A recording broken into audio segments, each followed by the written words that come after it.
Welcome to our 164th weekly webcast. Now, before I get started, I want to invite you to a 20-hour, 2-day seminar called How to Invest in Options from Scratch. And the seminar is going to be a 2-day event. Day 1 will be tomorrow, which is Friday, December 3rd, from 8 a.m. Pacific time until 6 p.m. Pacific time. Then day 2 will be on Saturday, December 4th, from 8 a.m. until 6 p.m. So in this 20-hour event, I'm going to teach you from scratch everything you need to know about options and how to go long or short stocks and options and so much more. Now, I'm doing this because I just released my most ambitious course ever, which is called the Complete Options Course. And if you purchase the course today on my website, and I'll give you the web address in a second, but if you purchase the course today on my website, you can attend the 2-day event called How to Invest in Options. It's a seminar that I'll be doing on YouTube Live. Now, in order to purchase tickets for the event, which includes the course, of course, please go with me here to this web address. So I'm going to go to learn.harounventures.com. So that's learn.harounventures.com.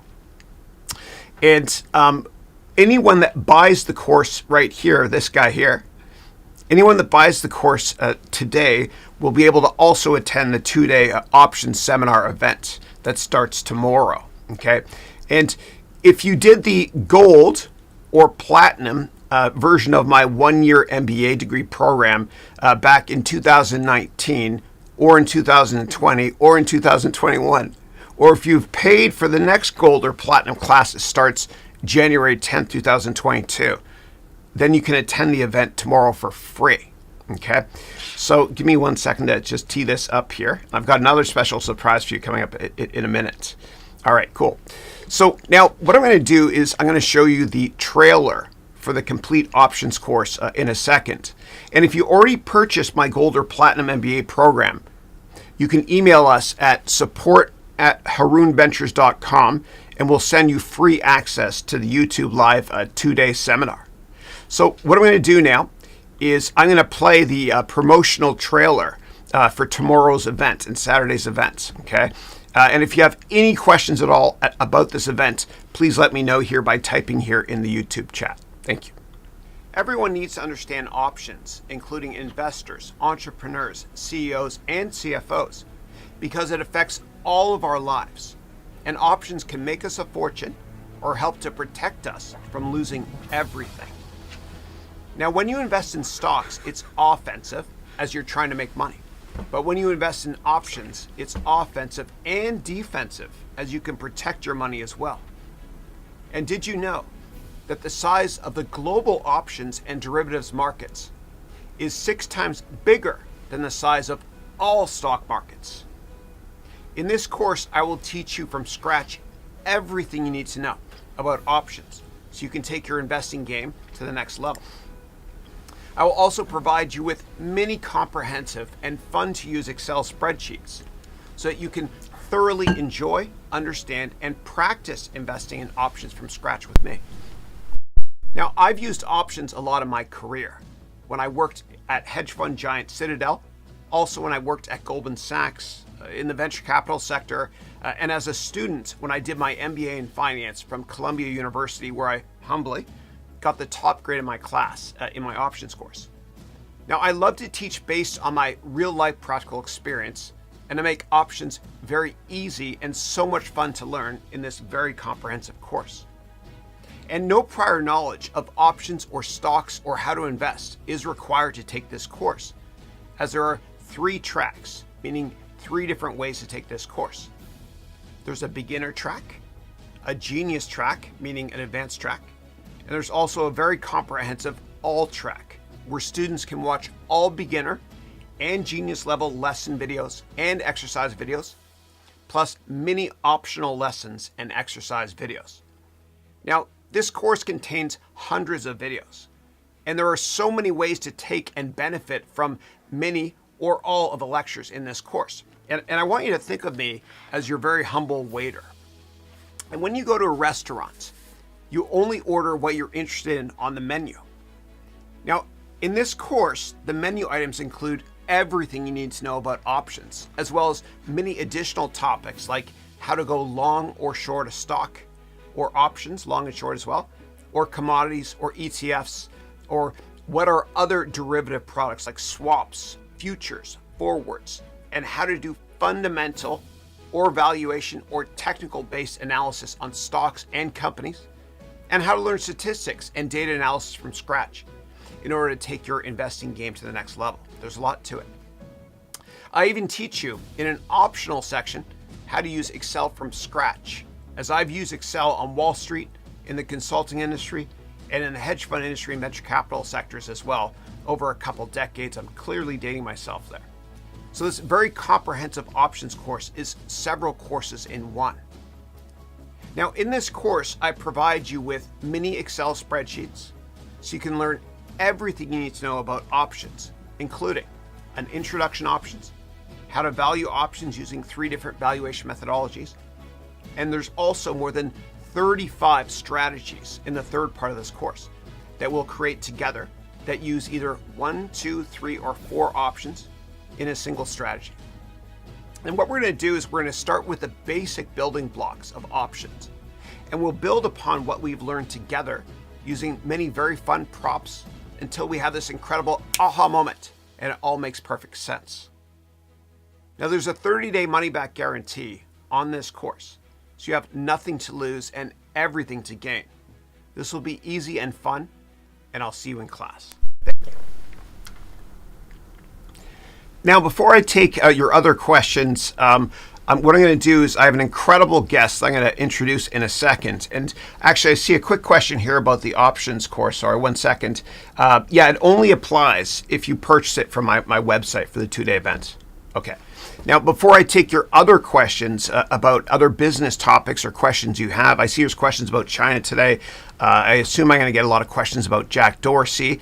And also, I want to touch upon later on why Square just renamed themselves Block, which is brilliant. And of course, Facebook did the same thing by renaming themselves Meta, which is brilliant as well. And speaking of Meta, I have an incredible guest that I'm going to interview in a second. Now, his name is Todd Martin, and I'm honored to have him in my Platinum MBA program this year. Now, Todd created CNBC's first television studio, and he also created the technology that we see on sports highlights on television. So whenever you watch replays on television of a home run, okay, and how far a ball went, for example, and how fast it went, that's the technology that Todd actually worked on. He found it. So you see those little trailers behind the ball. He did that. And what he also did is Todd Martin created the technology that Walt Disney Company uses in their movies when it comes to the trailer behind Tinkerbell as well, and Tinkerbell's flying. It's pretty cool. Yeah. And so Todd was also an entrepreneur during Internet 2.0 when he co-founded a software as a service cloud-based company. It's a content creation suite for producers company called Axie, which has done incredibly well. And so Todd is also a Metaverse and an NFT expert. And he recently went to a conference on the topic of Web 3.0 and the Metaverse. And Gary Vaynerchuk and many other media celebrities were there. And Todd is going to share with us what he learned. And he'll also teach us all about the Metaverse from scratch. And so it's my honor and my privilege to introduce to you my good friend, Todd Martin. Give me 1 second to set up Zoom here. I'll bring Todd on the call. All right, here we go. Todd, how are you, man? Oops, hold on a second. I muted you. That's my fault. I muted you before. There we go. How are you? I'm good. What's going on, buddy? Just a beautiful day here in New York. Excellent. So I'm looking forward to hearing about NFTs and Web 3.0, but I want to share something with you first. Sure. So people ask me quite often, because I'm holding this seminar a week from tomorrow on how to sell anything. So people ask me, sell me this pen. So ask me, sell me this pen. Chris, sell me that pen. It's an NFT. There's great utility now that it's an NFT. Yeah, that was my mic drop. Pretty cool. All right, excellent. Right. Dude, it's so great to have you, man. Thanks for joining. I appreciate Absolutely. Yeah. Excellent. So where are you based? Beautiful backdrop there. I'm here in Rockville Center on Long Island. So we're basically one train stop from Manhattan. Very cool. Awesome. Great. Cool. Well, we'd love to learn from you about the metaverse. And so if you want to jump into a presentation, let me pop open my presentation here. Stand by 1 second. Yeah, take your time. And while Todd's getting set up, if anybody has any questions on the metaverse, please type your questions in the chat.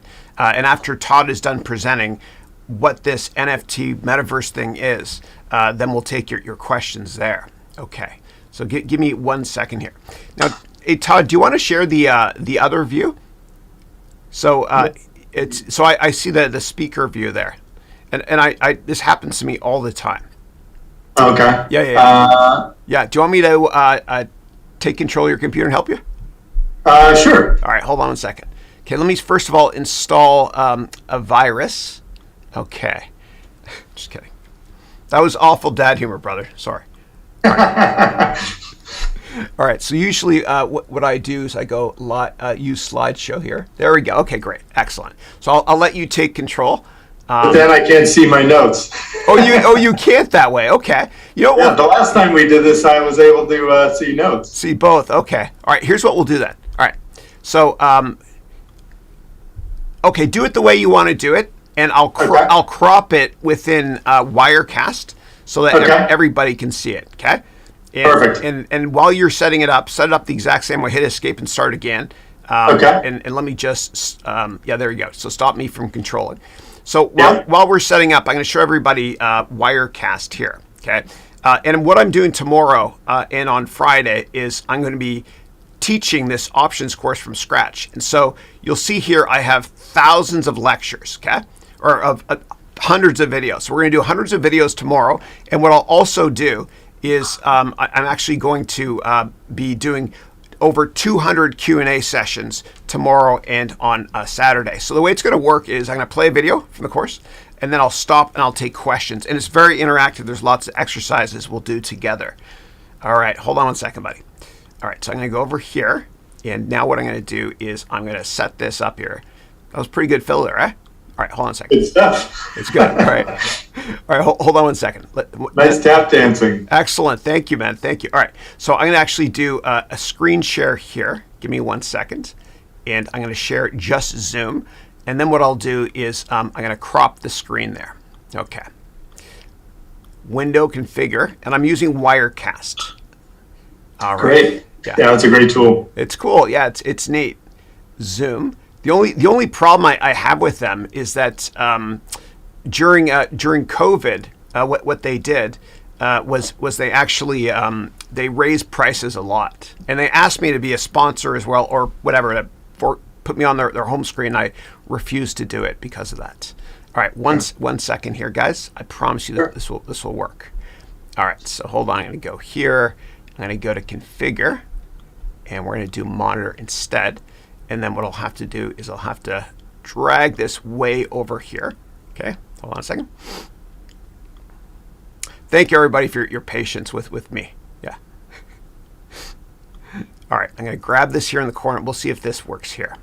So hold on 1 second. Yeah, it might not work perfectly, but I'll see here. All right, hold on a second.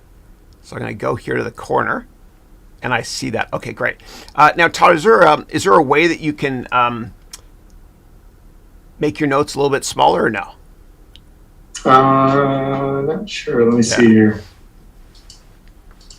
Thanks, everybody. I apologize. It's my fault entirely.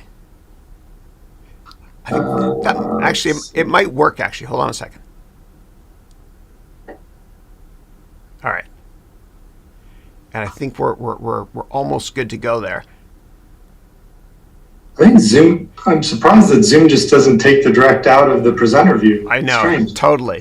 I think we got it here. So what I've done is I've actually just shared the corner there, okay? Okay. And not you, but hold on 1 second. I got to change it a little bit because I've made it.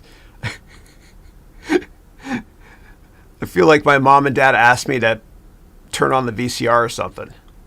It's happening. Do I tell you, man? The older I get, the better I was. Eh? All right, hold on a second. So I'm setting it up here. We're almost done. All right. Okay, great. Almost there, folks. Please stand by. Almost there. All right, hold on. There we go. That should be good. That should be good. Okay, great. So what I'm going to do, Todd, is I'm going to do it's just going to be the screen. Okay. Okay. All right, great. So hold on one second. Yeah. Okay, buddy. Go ahead. And then the only thing when we go to the actual interaction with the website, live Metaverse sites, I'll change slightly, so we may have to adjust for that, but we should be in good shape. No, it's cool. What we'll do is this. So once you go to the live meta site, don't worry about it. I'll change stuff on my end. Okay. Okay. All right. Great. All right. And if you want, yeah. Okay. Great. Go for it. Thank you. Okay. So they're not seeing me, correct? They're just seeing the screen. Yes. They see the slides on I have some unbelievable hand waving that's going to be missed now. Oh, it is. All right. Well, it can't beat my dad joke with the NFT pen. Okay, go for it, buddy. They can just see. Right. They just see your PowerPoint. Thanks. Great. Understood. All right. So great. So thanks again, Chris, for allowing me to jump on and share what I saw at NFT NYC. It was a great show. It was in the beginning. It was basically the first week of November in Manhattan, and it was 5 venues. So it was like the Edison Ballroom, the Palladium, Town Hall, Bond 45, Club NFT NYC, which was down more near 34th Street. So at all these 5 venues simultaneously, they had speakers going on, and they had everything from direct single person presentations to fun panel discussions, and it was really incredible. And as Chris said, Gary Vee was there, Quentin Tarantino was there, Blau the DJ was there, Pac, Busta Rhymes. All kinds of digital artists. The digital artist that created Beeple was there, which sold for a crazy amount of money, which I'll cover in a minute. Really the leaders in tech, the leaders in gaming, programmers were there, musicians, comedians, lawyers, even investors, and a female astronaut, which I'll cover in a moment. So it was a lot to take in. So now I'll jump on to the next slide and we'll go into the overview. So basically I'll cover these areas. And again, there were 5 arenas going on. So this is just a small fraction of what actually occurred at the show, but tried to break it down into the main general areas so you could get an idea of the different things were covered. To open this up, so the keynote was basically with Gary Vaynerchuk. For those of you who don't know it, most of the people know him as Gary Vee. He was one of the people in the main keynote, as well as Jody Rich, who is the co-founder and producer of NFT.NYC. And they gave a great chat, which just started by covering, in 2019, there were only 460 attendees to the show. And this year there were over 5,000 with a wait list of I think 3,000 or 4,000. And there were 240 reporters there. So it really just showed the growth between 2019 and 2021 was just unbelievable. And basically they just covered high level, they feel every business is going to be affected by the decentralized, NFTs and the decentralized servers around the world, and really all the apps that are going to be on those blockchains are going to be incredible. Gary has been a huge, fan of NFTs for a long time. But what was interesting was it would have been very easy for Gary to get up there and just bang the drum about NFTs and then start crowd surfing in the glowing love that was obviously present in the NFT community. But it was interesting because Gary gave a clear warning. He did, talk for a long time about the great components and utility of NFTs, but he did give a warning and say that, for those who come into this space innocent and starry-eyed, it's very important to understand that this is a nascent new technology. It's going to grow. He sees this being there for the long term, but there's a possibility for crashes. If people put all their money out there, they could lose a great deal of money. So one of his key points to the community was really, as you go out there and invest in this space, please only invest in money that you can intend to lose entirely, because he just worries that everybody loves this. There's such a ground surge in this, and he wants to make sure that people don't get hurt as this goes through its phases of how we learn about it. Here's just a high-level overview of NFT as a definition. You can see they really took over Times Square, and all the monitors in Times Square at one point were being controlled, and NFTs were all of them, which was great. Really, as you look at NFTs, it's really the concept of a personal copyright. You have these digital goods or assets that are basically, through cryptography and through blockchain, you can prove their authenticity, and as well you can prove your ownership of that asset. Which one of the things that I found as a key takeaway as I went to the show was NFT 2.0 standard, which they talked about a great deal, which I wasn't aware of yet. Really, that allows for the dynamic data that you can use within NFTs. And that's really a game changer, because as you look to have these assets that you purchase or services evolve, they can evolve because you can have digital data, you can have data integrated with those NFTs. And one thing I think that's important is to understand that NFTs are not just expensive JPEGs. A lot of the press that you've seen about NFTs over the past year has been, Beeple or these crazy NFTs that have sold for hundreds of thousands and millions of dollars. And that brought a lot of naysayers, because they said, oh, this is a scam. This is not going to happen. This is something that's happening short term, but it's not going to be long term. It's not going to have an impact on business and society. But what really came out in the discussions here was really that NFTs can really be anything. So an NFT can be, a passport or a vaccination card or official business records. There was even a section where they talked about companies. There are a lot of startups, obviously, and there are startups that their whole purpose in life is converting government records to NFTs on the blockchain. So that was amazing. And really, as you say, again, is it real? Nike just filed for a patent, and in this patent, they're going to basically focus on how physical goods can interact with virtual goods and have a bi-directional relationship. So you get a token when you buy these real Nike shoes, and then that that token can give you virtual crypto kicks, that are an actual video game asset. So you can have these Nike crypto kicks running around this game. And then really cool about the interactivity or the bi-directional relationship is, let's say you take your real Nike shoes that you bought and you go out and you run 6 miles. That activity then translates over into the virtual world and actually powers up your crypto kicks when you go into a game. So that's a really cool way of when people say, oh, great, there's physical world, there's virtual world, how do I get my in real life to interact with that? And this really opened up the door to that concept, and a lot of excitement was built around that. So that's kind of an overall view of NFTs. When you look at where are NFTs bought and sold, so here are the number of the platforms. You have OpenSea, Axie Infinity, Decentraland, Foundation, Rarible.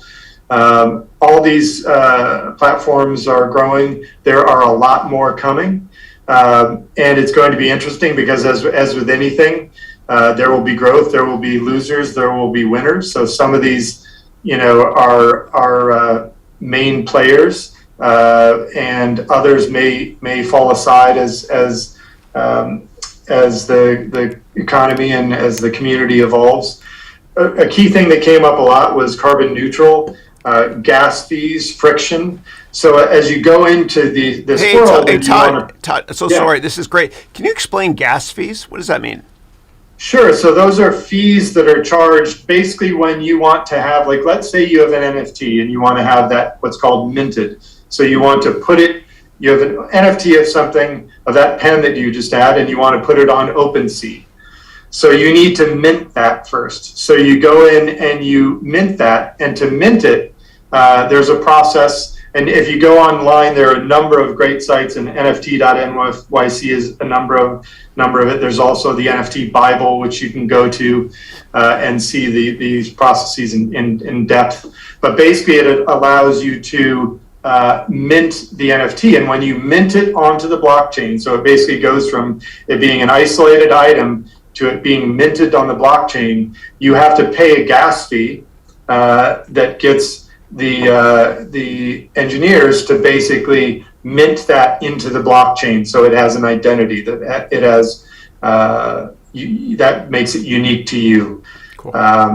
So that's what gas fees are. Does that make sense? Perfect. Thank you. Yep.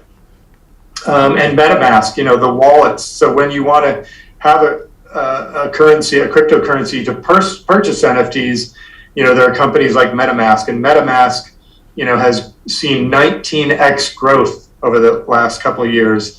So these companies are really seeing massive growth. And Chris, I know that speaks to your philosophy of when you have a new technology, investing in the pickaxes and the tools that enable that marketplace. And those are really some of the tools that are going to be used. So smart contracts are basically, you're going to hear this term a lot as you hear about NFTs, and these are really programs that are stored on the blockchain, and they run, when predetermined conditions are met. And they can also, and it really gives you the right. So when you have an NFT, what is the smart contract that defines the right to that NFT? Because as I'm going to discuss in the legal section here in a moment, there are different rights to these NFTs, and you can't assume that just because you purchase this NFT that you can go and print a jersey that has that on the front of it, for example. That might not be in the rights that you have for that NFT. So smart contracts are a key component of that. Two really universal concepts that were across the board at all these different panel discussions was really community. So whether it's music, art, sports, gaming, comedy, it's really about a group of people with common interests, and that's really what it's all about. And NFTs are then kind of a currency that they move around that community. And the second was, decentralized. Decentralized, whether it's buyers and sellers dealing directly with another and not being able to, not having to be in the same place, peer-to-peer transactions. It's really about removing the requirement for banks to be in the center or credit cards to be in the center, and about these servers that are all over the world, and the blockchain that is basically having that shared data about the uniqueness of the NFTs that you have around the world. And then it's really one of the things that is newer to the community and newer to NFTs is DAOs. So this concept is basically decentralized autonomous organizations. So as we just mentioned a minute ago with internet communities and shared funds from that community are basically what are put together, and then they use those shared funds to purchase things. So that could be, virtual real estate in the metaverse. That could be an NFT work of art. That could be a music collection that's an NFT. So these DAOs come together and they purchase some of these high-end assets, and that's going to be a big part of the NFT ecosystem, and also about the metaverse. These DAOs are going to be entities in the metaverse as well. So Chris mentioned earlier Internet 3.0, and really Internet 1.0. So that was the beginning of the Internet. So that was, you go to the Internet and you can read, you can consume content from the Internet. Internet 2.0 was the evolution of, now you can go and it's social media. So you can read content from the Internet, you can publish content to the Internet through social media. The company I co-founded, Axie, also was a part of that evolution. So now you could go to the Internet and producers could create content for their shows using the Internet. So that was Internet 2.0. Now, what we're going into now is Internet 3.0. So that involves ownership. And that's the evolution of NFTs. That's the ability for you to purchase things and have ownership of them, and also sell those things. There are marketplaces now, so you can buy and sell. So now, Chris, what I thought we'd do is jump in and cover a couple of the examples of the metaverse. So sure. What I'll do now is I'll stop sharing the presentation. Mm-hmm. All right, give me 1 second just to set this up. Sorry. Yeah. All right, hold on a second. All right, behind the scenes, this is me trying to fix the setup here. Give me a second here. Duplicate shot. Okay, done. And then 1 second, please. Okay, hold on a second. Yep. Whoops. All right, cool. All right, so you want to share something on the screen here, yeah?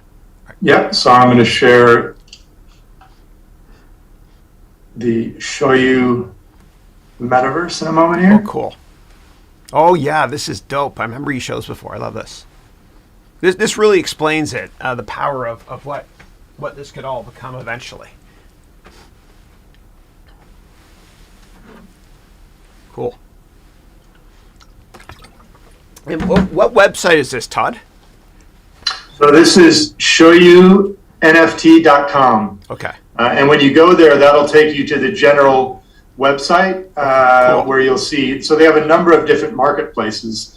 So there's one of the marketplaces is a simple 2D traditional marketplace. Right. There's also an ability to have audio component to the marketplace, and then there's the Metaverse part of the marketplace. So when you go to the homepage, you'll see Metaverse. You just click on it, and every time you do that, you have to do this quick load that takes place, and then you'll be able to interact with it. Perfect.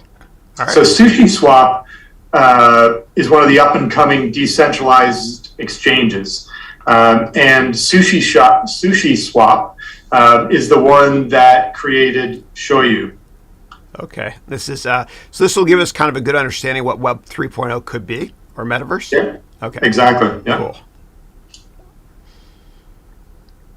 Let's enter the Metaverse. Enter the Metaverse, and here are our keys to maneuver around the Metaverse. Uh-huh.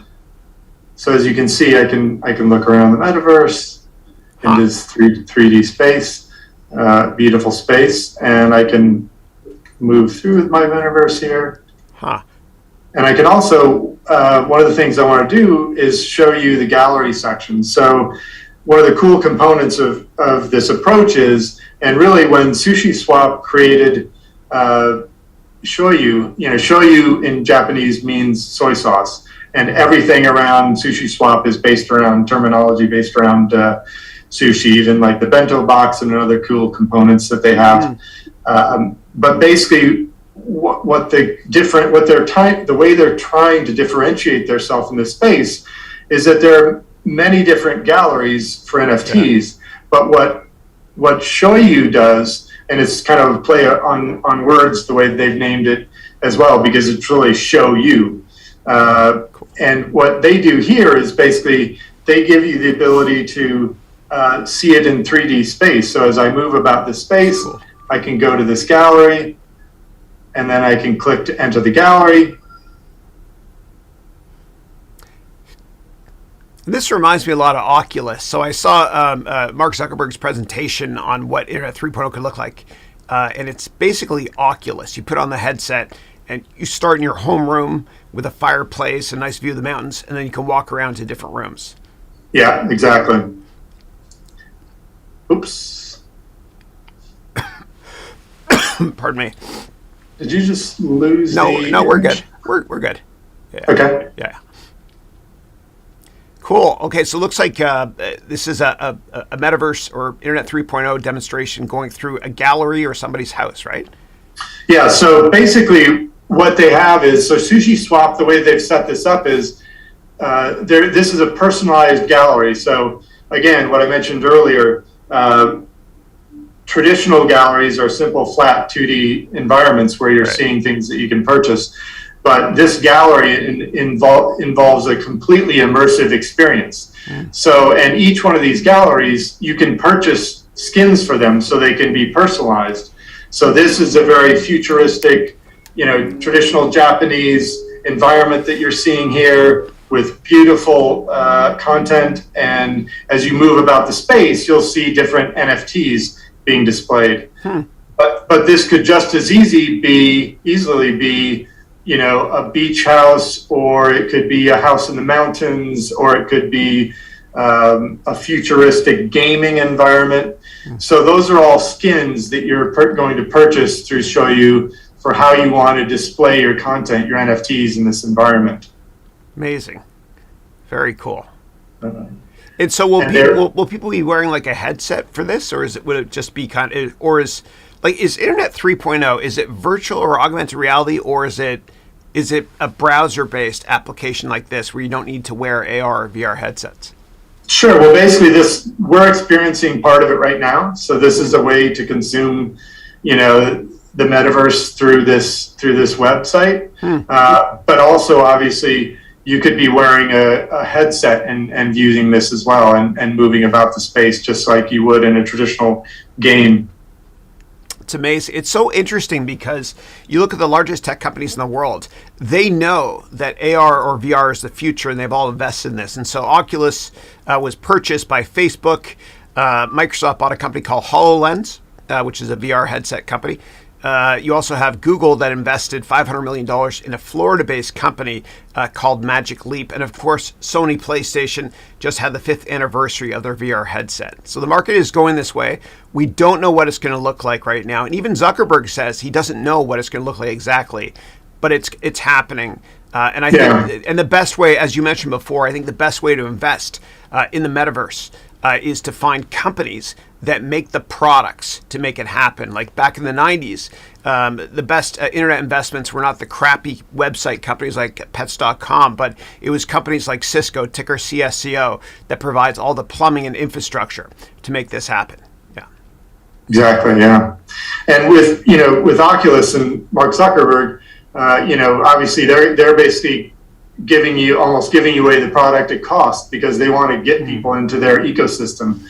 It was interesting at this conference. There was not much love for the Mark Zuckerberg version of the metaverse. They're happy to have him part of it. Yeah. But one thing they don't want to see happen is you had all these founders at that conference, and really the idea was they don't want everyone to have to plug into Mark Zuckerberg's metaverse. They want it to be many different, metaverse environments and worlds, and you can bridge between them, and it's very open and free. It's interesting also because you mentioned different providers and things. You have Apple, and Apple is basically really focusing on software and services, and they have the LiDAR and their AR kit and their object capture. The ability to share files.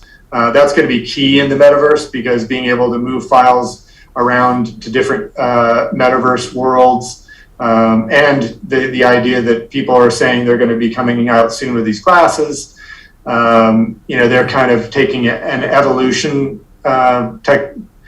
strategy as far as how they're doing that. And then you have Microsoft doing basically a team-based focus to the metaverse in their initial marketing.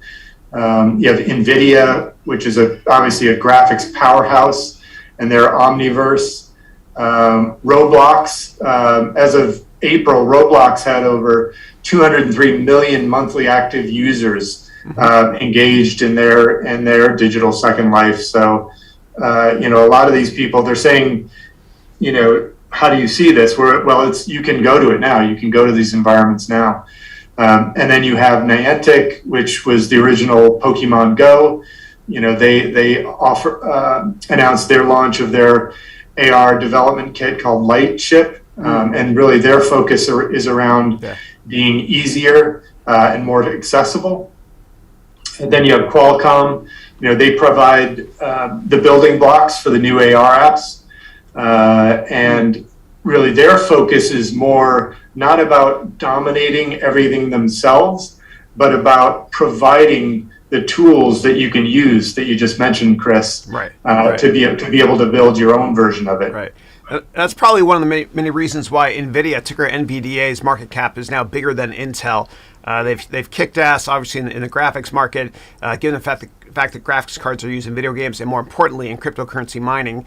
But looking forward, NVIDIA is going to become a powerhouse in this market as well. We might get to the point where there's actually smaller graphic chips or GPUs embedded within VR headsets. Yeah, it's interesting. Exactly. Cool. And even Match is getting into the game. So Match is announcing their plans for an avatar-focused, dating experience called Singletown. So it's crazy. Right. Yeah. Wow. So now let me show you one other one really quickly. So this is spatial, and can everyone see this? Yes. Perfect. Thank you. Okay. So spatial is basically this is a Anand Agarwala is the CEO of this, and Gina Lee is the Chief Product Officer. They've already created 2 companies that were acquired by Google, and they're doing some incredible things in this space. You can see all the different. So Shoyu, again, is very focused because of their parent company, very focused on doing the Metaverse gallery. But here are a number of different areas that you can browse into if you have some time, if everybody can go there. There's also, Chris, for you right here, teacher. There's a whole learning universe that you can go into. Interesting. And basically, let me join here. That's wild. Yeah. Add me. Huh. Oh, that's wild. Interesting. And then you can basically move around the world. So you can basically have an area where you can teach people different concepts. You can also have different worlds that they can go into. Amazing. So you may want to go into, like if you were teaching something about a certain topic, you can then go into that topic and experience it. So let me go into one of these. So let's say you're teaching a story about Britain at war, so you can travel into there. It's so cool. And it's going to allow me to jump in. Interesting. So apparently in the future, we only have upper bodies? Exactly.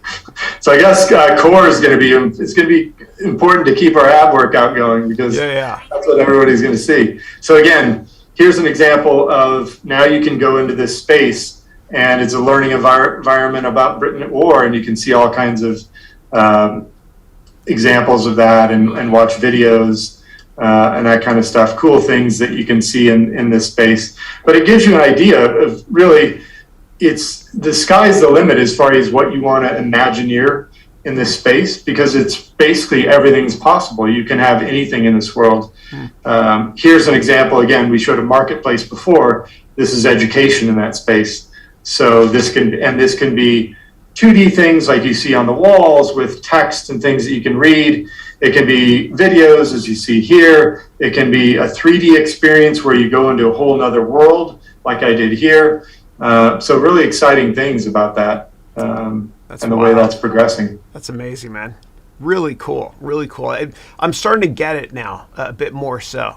Once you see a video like this, it makes sense. And if anybody wants to check it out, they can go to this website. It's S as in Sam, P as in Peter, A as in Apple, TIAL.io, spatial.io, correct?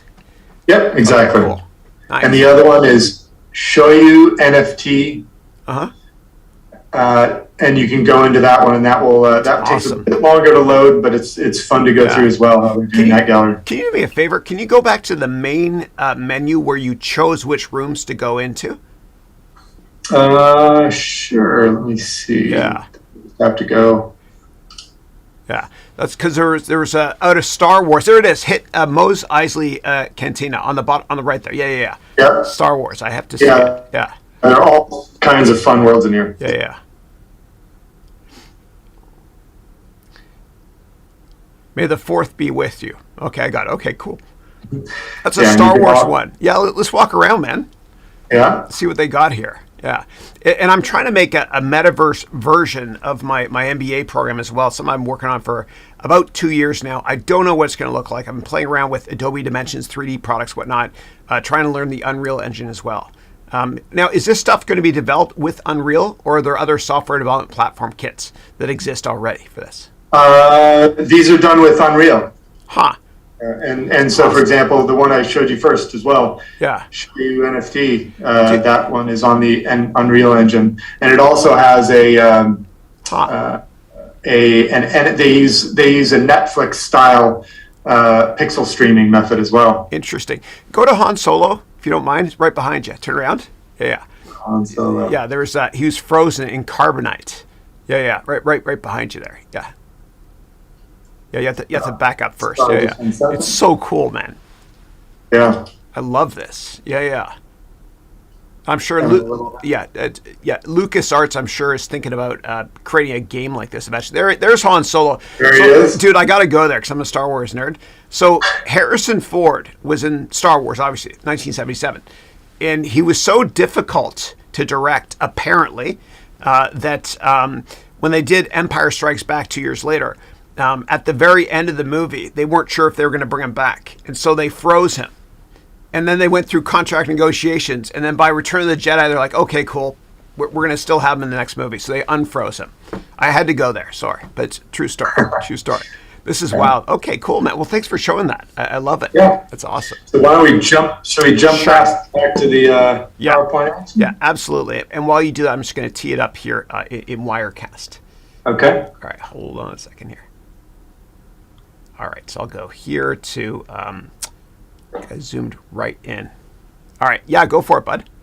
Okay, stand by. All right, switching over to PowerPoint now. Okay, and are we, everybody seeing this? No, I still see just the browser screen. Okay, stand by. Yeah. Awesome, and thanks so much for doing this, man. I appreciate it on such short notice, too. Absolutely. Thank you. All right, cool. Gorillas. Okay, are we seeing this now? Yep, we're good to go. Okay, so now I'll touch briefly on digital art and PFPs, so profile projects. Basically, there in 2017, that was when CryptoKitties launched, and that was this idea of these expensive, JPEGs that everybody was referring to. And the work of art on the left that you see there is the artwork that Beeple made $69.3 million on. So an incredible sum to be paid for that digital NFT. And then, so that astronaut thing, picking the flower? Exactly. Why would somebody pay that much? Is this must be a famous artist or something, huh? Yeah, well, it's Beeple is a famous digital artist, okay. But as you see here on the right, you said gorillas, I believe. So these are Bored Apes. So Bored Apes are the craze of the metaverse, and you're probably hearing a lot about them.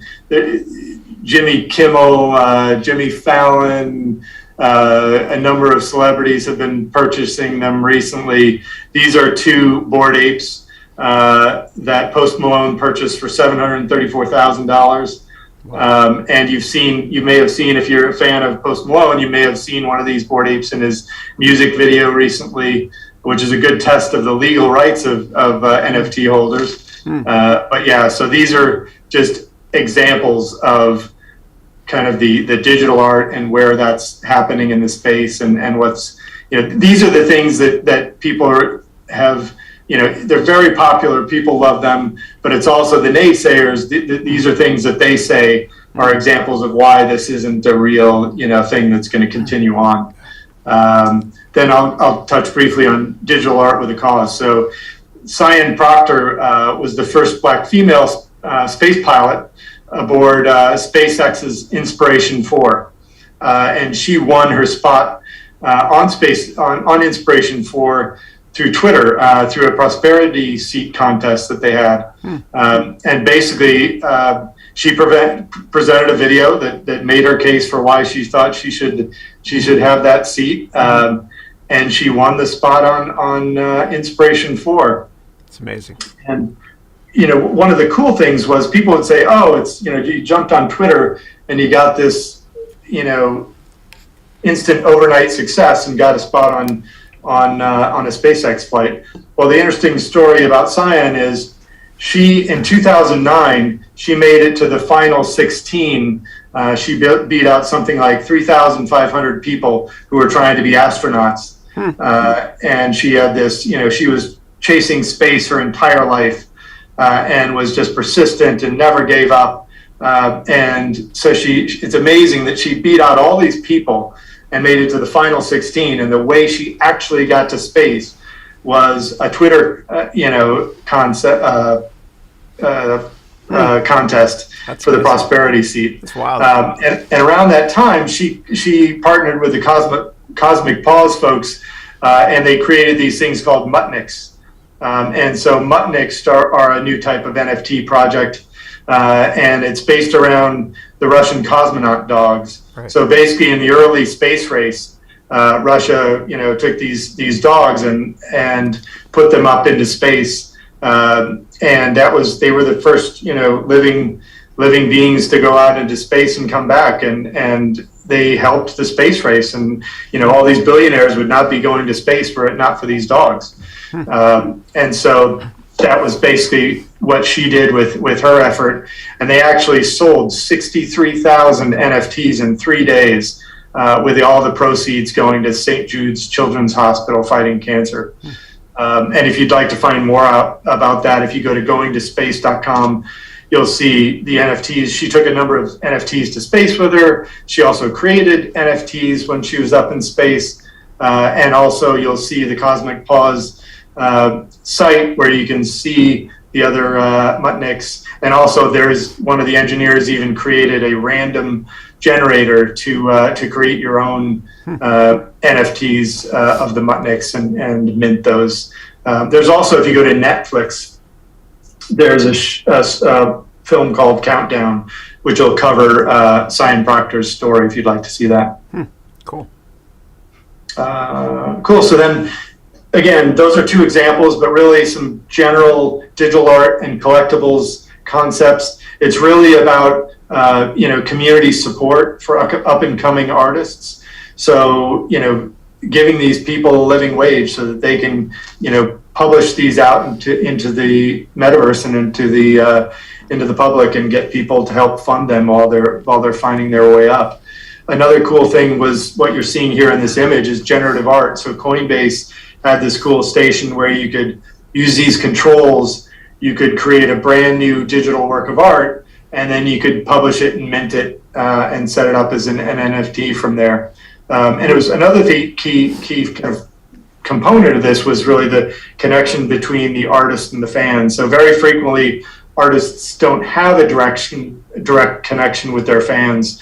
And who are their fans, and why do they like their works of art, and what is it that really drives them about their art? And so a number of these artists that were speaking in these sessions really went on and on about how they love the connectivity that they now have with their fan base, and how it's changed the way they approach their art.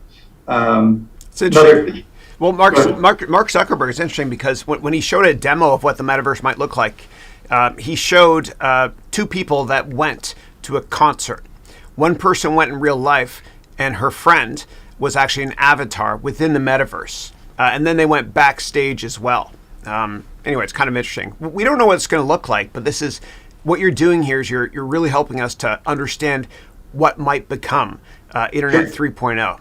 Yeah, and you spoke earlier to authenticity and making this space respectable, and one of the things that's contributed to that obviously is Sotheby's and Christie's backing this entire world and this entire ecosystem by by having auctions with NFTs that they've had recently. So that's a whole new. And if anyone's on LinkedIn, I don't know if you've seen it, but both of these organizations are hiring all kinds of people for the metaverse. So it's really exploding from that perspective as well. It's interesting. And here we have. Yeah, go on, please. I'm so sorry. No problem. And here we have the two areas that we just went to. Show You NFT and Spatial.io are examples of places where you can see the metaverse in 3D with these galleries. It's awesome. Very cool. And it's interesting because if you want to find out what companies are going to be focusing on NFTs, there's two ways. Number one, you go to a company's website and you go to the jobs postings. And if you see they're trying to hire somebody that has NFT experience, then that means that's part of their future direction. So GameStop, I saw it on their website recently. Another way is you can go to copyright.gov, or actually USPTO.gov, that's United States Patent and Trademark Office, USPTO.gov, and see if companies have filed patents with the word metaverse or Internet 3.0 or NFT. Yeah, and that's a good example as well, Chris, of the Nike patent that was filed. You know, that like you said, you know, finding out that they're doing that bidirectional virtual and in real life commerce is going to be incredible. Amazing. And then another thing, component of this is I spoke to DAOs earlier, and those DAOs coming together and purchasing expensive items within the metaverse and with NFTs, whether that be real estate or art. And there's also the kind of the converse to that. So as there are a lot of people who really want to have part of something, it's the concept of fractional ownership. So you can have a bunch of people who buy a small stake in one of these large ticket items, and that's a big thing that's come to fruition as well. And then just really a lot of where there was any one of those categories that I mentioned earlier, it was really about the ownership history and the authenticity that comes with these. You know, you can also find out if you purchased an NFT for an artist, you can find out who purchased it before. You can see their history, which is kind of cool as well. So everything has a kind of a history to it, which is fun. Then going on to digital music. So in the digital music space, you know, Blau is an electronic music phenom, and basically he recently sold 33 music NFTs for $11.7 million while he was sitting on his family's couch in Las Vegas. So this is a way where you're seeing artists who are obviously established like Blau, but also new and upcoming artists. So Busta Rhymes is partnering with Hustle on his NFT venture, and his focus is really about, you know, cutting out the middleman and working directly with the fans and enabling up and coming artists to you know, have access to funds to get them going and get their careers started. A lot of people spoke about this concept that I hear, that there's no middle class in music, and that you have the people who fly around on private jets and the people who are in their brother's room composing the next great hit, and how do you make the jump between the two? And they're really feeling that NFTs is going to provide the vehicle for that, which is exciting. Another component is kind of seeing how the past methods of funding are being brought forward. So that concept of funding things and funding other creative processes by doing that, you know, reflect, if you go back to the Bowie bond, when David Bowie raised $55 million by selling his back catalog and, you know, promising them that they would see lots of revenue in the future by being able to use that back catalog. So you're seeing those kinds of concepts in this new space and this new way of doing business. It's also a huge part about what the fans were talking about in these different sessions at NFT NYC was about the ambassadorship. So they love the idea that you can prove that you were an early fan of, let's say I was an early fan of the Beastie Boys. Well, now I can prove it because I have this NFT of their ticket, or I have this NFT of their their first album, and the concept that then that has value to it. So I can go sell that NFT of the original first album. I can have all kinds of new experiences. So you can have VIP experiences built around that original NFT, and you can go into, maybe you're in the Metaverse, and then that NFT has utility to it. So now I can go into this bar, and I can go into a QA system with all the members of the Beastie Boys, and they're sitting there in the Metaverse, and I can ask them questions, and maybe that NFT's utility was part of what gave me that ability. So, and as artists blow up, your NFT blows up and grows in value. So that was a big discussion. Very cool. Digital film. So Quentin Tarantino, I don't know if any of you ever heard about this in the media, but this was an interesting thing where you went into the conference that day, you went into a session, and then I turned around, and the session that I was in was now in the news because what he was stating was not in alignment with what another party was interested in. So with this, basically, Quentin Tarantino got up and was extremely excited about NFTs. He loves them. He loves the exclusivity. He loves that it gives him a relationship with his fans of his work. And he went on and on about how basically when he did Pulp Fiction, he wrote the screenplay and he holds it in a metal binder, and that sits on his shelf. And then when he goes to the typist, creates the script that then gets used throughout the whole production process. Well, he says once that comes back from the typist, he takes that metal binder and puts it on the shelf in his office.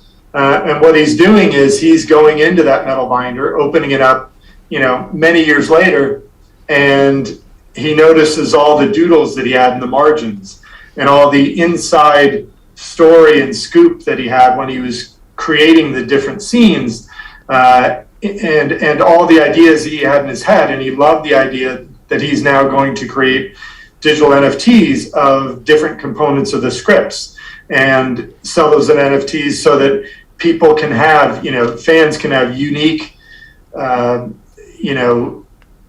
content that gives them insights into the film that they didn't know before.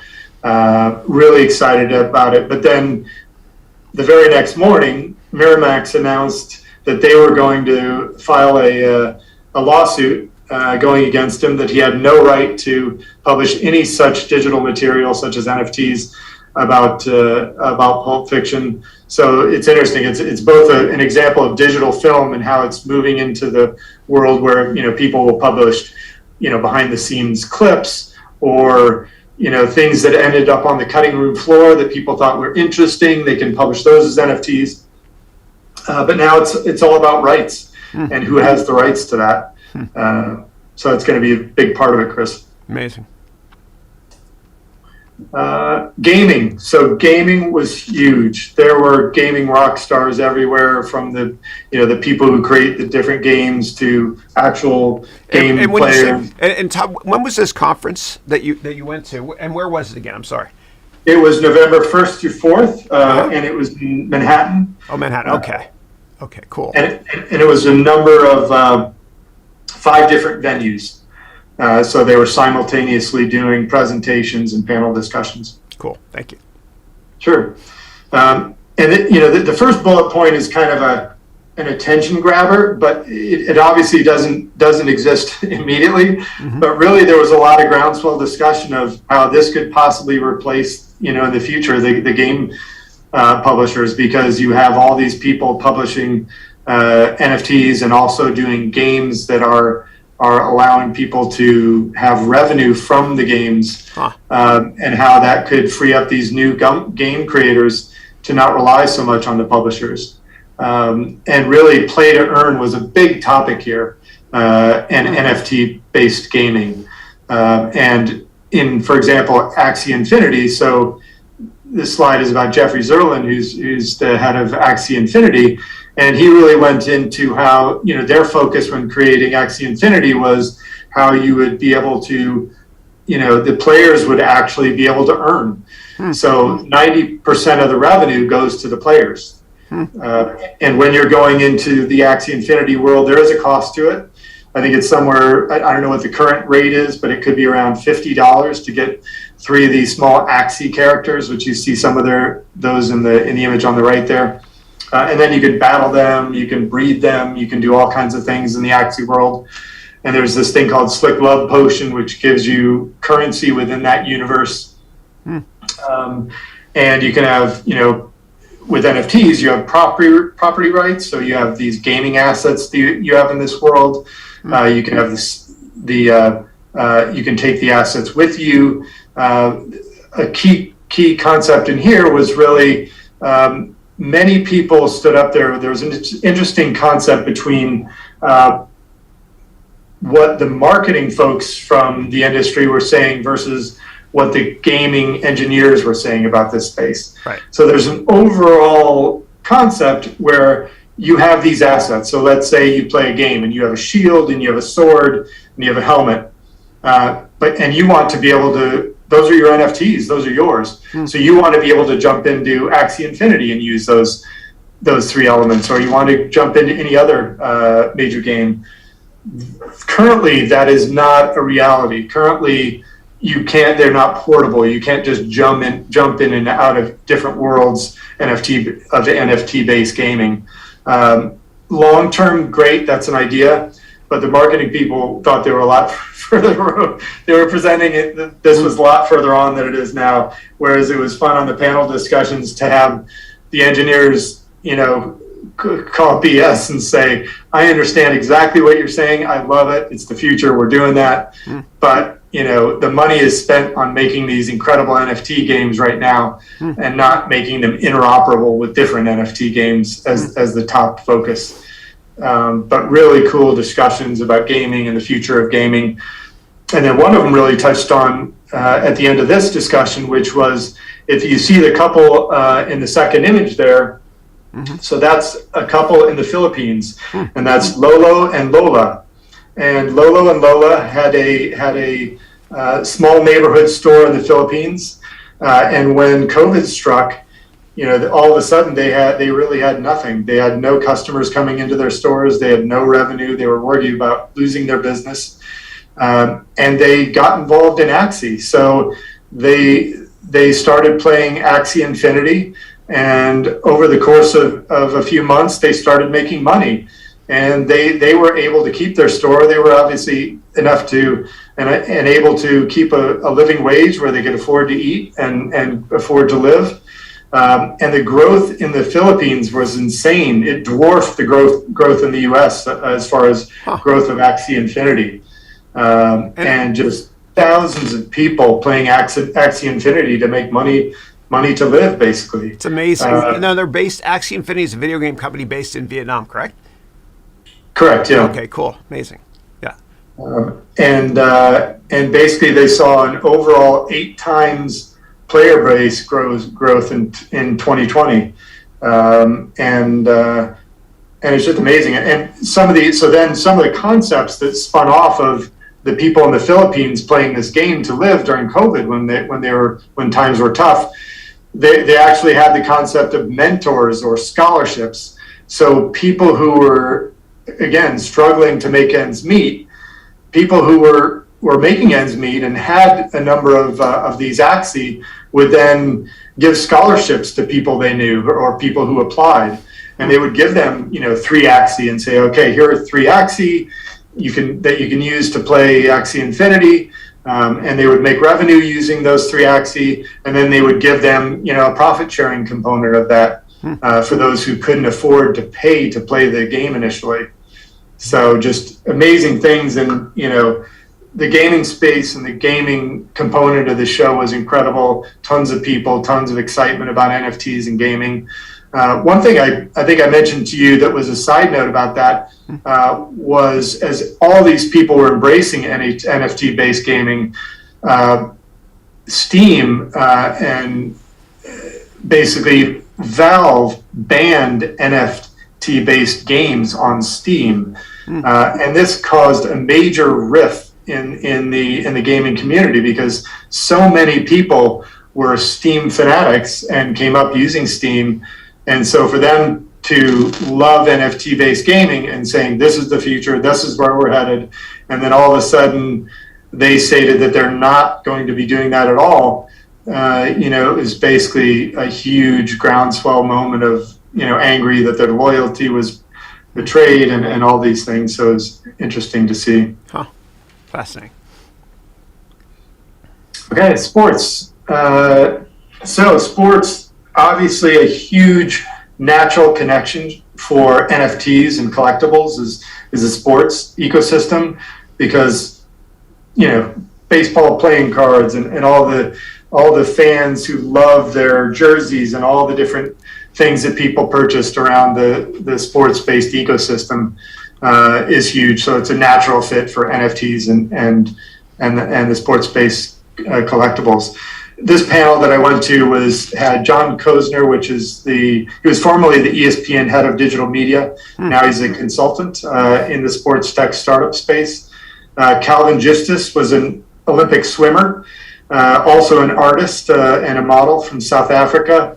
Sam Fagan from checkout.com does crypto payments, and his focus around this whole space is how do you get fiat on and off of these worlds. Yang Adija, the SVP of Digital League Operations for Turner Sports, he gave a great presentation about block league games and how players are purchasing NFTs and then able to interact with these games, whether it's golf or one of the other spaces, being able to interact against compete against other NFTs. As well as Scott Lowen, the CEO of Candy Inc. They basically have the MLB's official NFT marketplace. Also, they're with Fanatics, and those of you know Fanatics, the largest digital sports e-commerce retailer on the planet. So all these people really giving insights into blockchain, NFTs, all the utility this can give the fans. Everything from one-on-one coaching from your favorite athlete to interactions. The Olympic swimmer talked about how he loved the idea that now he had these interactions with his community that were so much stronger, and he felt that was really priceless about this new ecosystem. Dynamic data was critical to this as well. Everybody in sports loves statistics. When I was working at my prior company, we worked with MLBAM to do player tracking and analytics, and everybody loves data in all of the different sports. So now the idea is, how do you then pipe that data into NFTs? So how do your athletes evolve? How do your different assets that you purchase as NFTs evolve? Do they give you extension of rights into the community? Do you get a vote in certain things? If your player is hot, does your NFT change its state? If they're in a slump, does your in real life, does the gamification of your NFT change? It was really also about, the democratization of access for every fan. So, who's the biggest collector? Who's been going to the most games? How does that give them privileges in this metaverse that will get them closer to their heroes? And really, the athletes love learning who their fans are and what they're looking for, and so it creates this bi-directional communication that we were talking about before that didn't exist. You saw some of it on Twitter and some of those things, but this is kind of taking that to a whole nother level. And then lastly, really, Mark Cuban, is talking about making his season tickets. He's going to change this where those are going to be to the Dallas Mavericks are going to be NFTs, and all the kinds of loyalty opportunities that will create and new utility. And all these people in all these different areas in this panel, it was really how these NFTs and these NFT discussions are really the fabric of the metaverse that we're going to see to come. Okay. NFT. So it was interesting. Just a side note again, just to give you some kind of color around the conference. There were very few satellite events in the first NFT NYC, but this year there were over 300 satellite events, and so these are everything from parties to clubs to concerts to galleries who were showing things. And it was interesting to see. So some of these items had gating, items to get in. So to gain access to this event, whatever it was, like the Bored Ape apes that I showed you earlier. So the Bored Ape Yacht Club took people out on a yacht, and their purchase of their NFTs, proving they had the NFTs, gave them access to that. And then they had, in the Brooklyn Steel Club, they had the Strokes and Lil Baby and Beck and Questlove and all these other musicians doing huge concerts. And then again, the gating item to get into these events are your purchase of the NFTs. So it again proves the utility that it's involved with these different items. But a lot of cool stuff with that.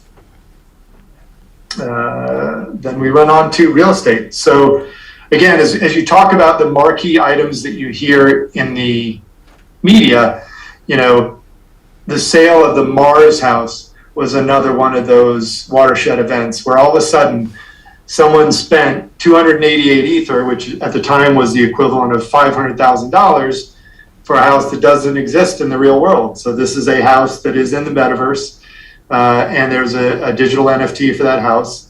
And it was interesting because, as you look at these different worlds, there's Axie Infinity Land, which we just touched on recently, Sandbox, Decentraland, and many others.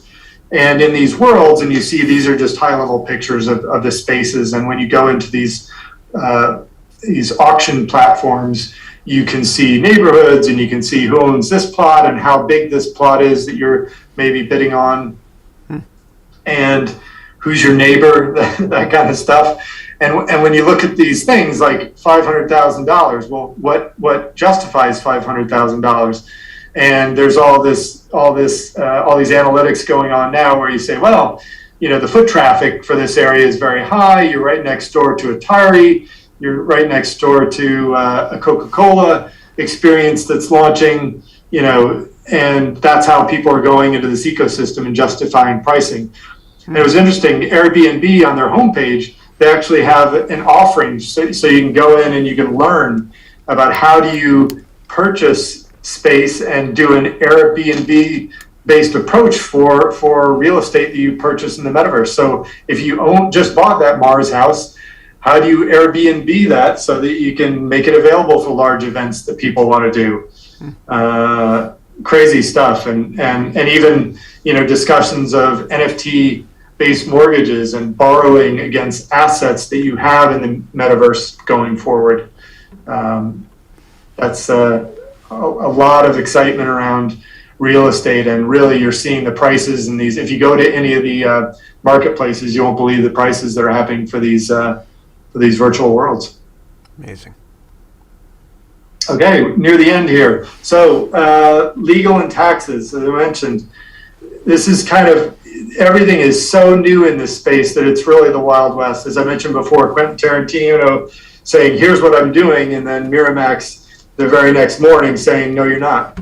So it's really all over the place. And there's an example where there's a woman bought the rights to this CryptoKitty NFT, and then she went out and she started printing T-shirts, and they said, well, you can print a T-shirt for yourself that shows you own that CryptoKitty, but when you printed 1,000 T-shirts, that isn't under the rights that you have under that NFT. So all this stuff is all over the place as far as tax regulation and things like that. Another thing is, everybody who's onboarding and offboarding from fiat currency into crypto and seeing the crypto going up and then trying to offload back to fiat traditional currency, these are taxable events. And the great thing people love about NFTs is that everything is on the blockchain, and when the person purchased it and who purchased it, its authenticity, its ownership, but that also makes it a very easy to followable taxable event because everything you did is there in the blockchain and trackable. And people saying, are these securities? Are these utility tokens? What are these? And then most recently, I don't know if you heard, but Eric Adams, the next mayor of New York City, said that he wants to receive his payment for being mayor in Bitcoin. So it's just a crazy time, fun time to be in this space. That's great. Excellent. Well, Yeah. Todd, thank you so much for that. We got just a ton of questions here. Let me just tee this up here. Give me 1 second, please. All right. I'm going to go over here. And my apologies for the for the resolution. Do me a favor. Can you stop sharing your screen for a second, just so I can get you full size? Thanks, brother. Okay, cool. So we got a lot of questions here. Thank you so much for this. This was fascinating. It's a whole new world, and you've helped me understand what it might look like. Yeah, which is awesome. Okay, so let me go through questions here. Give me one second here. All right. A lot of nice comments. People are saying, great presentation, all that stuff. Awesome. All right, cool. So first question I've got, or comments from Kurt, who graduated last year from Platinum. Hey, how are you, man? Looking forward to seeing you on December 18th here. Kurt wrote, I love the concept of Web 3.0. How is the metaverse different from Second Life? I remember corporations buying storefronts on Second Life, and nothing came out of it. What are your thoughts on that? Thanks. Yeah, that was discussed a decent amount, and also it's a great question. And also, Gary Vee, for example, mentioned that he loved Farmville and people buying sheep, and all of a sudden sheep were like the status symbol. Right. So I think to your question, both of those are examples of things that were a little bit before their time. The technology wasn't fully there at the time, and it didn't really get the groundswell that this is getting. Although you're absolutely right, corporations kind of dipped their toe in the water to see if this was going to be the next best thing. Yeah, that's wild. Amazing. Tony said, this is incredible, Todd. Thanks so much. I agree. And then Dowd wrote here, so basically you're paying for the worst the worst version of a video game, ? And I guess that comment was regarding Axie Infinity or something else you talked about. And let me add on to that question as well. Thanks, Dowd. So are existing video games going to be ported to the metaverse? Sure. And if so, any examples of companies that might do so? Thanks. That's a great question. So the feedback in the sessions was really that the major players, the major game companies are going to kind of sit back for a bit and see how this plays back commercially. Right. That they're not going to immediately jump in and spend like Zuckerberg $10 billion in a year on something. Right. The main players in the space were saying that they see this being something where there are early adopters like Axie Infinity who have built these things, NFT-based gaming, and you'll see a number of others that are going to be ground-based, NFT-based games. But it's not something that you just overnight port or click a conversion button and it bridges you into NFT-based game. It's not that simple. It's a lot of work. It's really, from what the engineers were saying in the sessions, and there may be some outliers, but the ones that were there were saying theirs would be a ground-up re-architecture. It's not going to be a snap your fingers and now you can NFT it. Right. Cool. Awesome. I want to play GTA 6 through Web 3.0. That'd be fun, eh? All right. Yeah. Okay. It's crazy the amount of people who are making a living on Axie Infinity. It blew me away. Amazing. In the past, it's been people streaming on Twitch to make money, having people watch them play vids. Now it's going to be you actually earn in the game. Yeah. That's cool. All right. Next question is from Kurt, who wrote, what programming languages will be needed for Web 3.0? Is it mostly 3D development? ? Yeah, that's really where it is. And we touched on, one thing we touched on earlier was, and for those who you grow up in the creative world, like the Adobe tools and Adobe Dimensions and some of these other tools, we mentioned it earlier, Unreal Engine. So Unreal, when we were in the Show You NFT site and we were going through their virtual market, their virtual gallery, that was all Unreal Engine. Right. So those are going to be the key things, I think, really to focus in on 3D in that world, brushing up on those tool sets, or if you're not familiar with them, going in that direction, I think is a great idea. Yeah, that's wild. Awesome. I'm trying to learn Unreal. It's not easy, but it's fun. All right, Incredible. cool. Awesome. Hey, Christina, how are you? Christina says good morning. Okay, cool.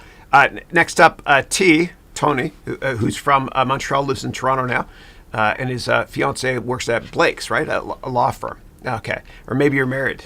You told me a year ago you're engaged. So Tony wrote, how would you transfer NFT wealth to your real daily life? For example, purchasing in the metaverse would then be buying a house in the physical world? Would banks exist?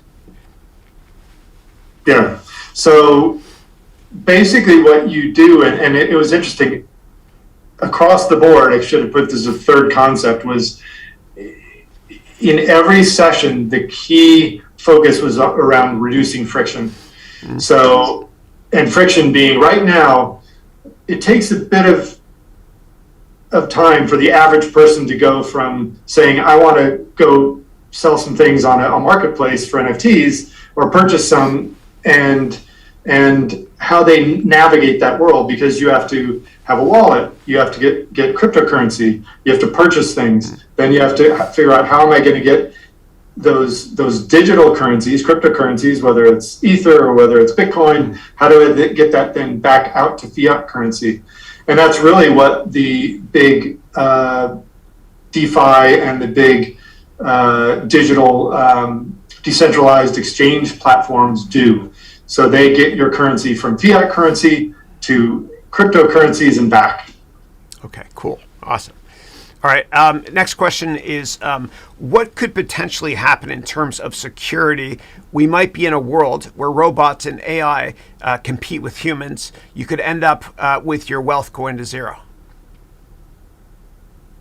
Sure. I think security in any technology is always a question, especially in the early versions, because right now, in all these sessions that I was in, and these are the leaders of these technologies, there are a lot of instances where they said, we don't know what we don't know about that yet, which is a frightening statement when you're putting, $96.3 million in for a JPEG.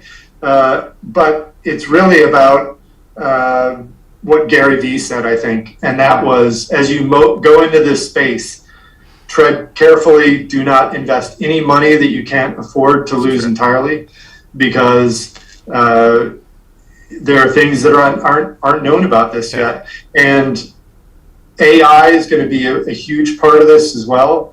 Obviously, a number of us have in our homes AI assistants, and it's just a natural extension that it's, instead of talking to a screen on my counter, I'm now talking to a person in the metaverse, and they're advising me on whether I should wear a coat outside because it's cold.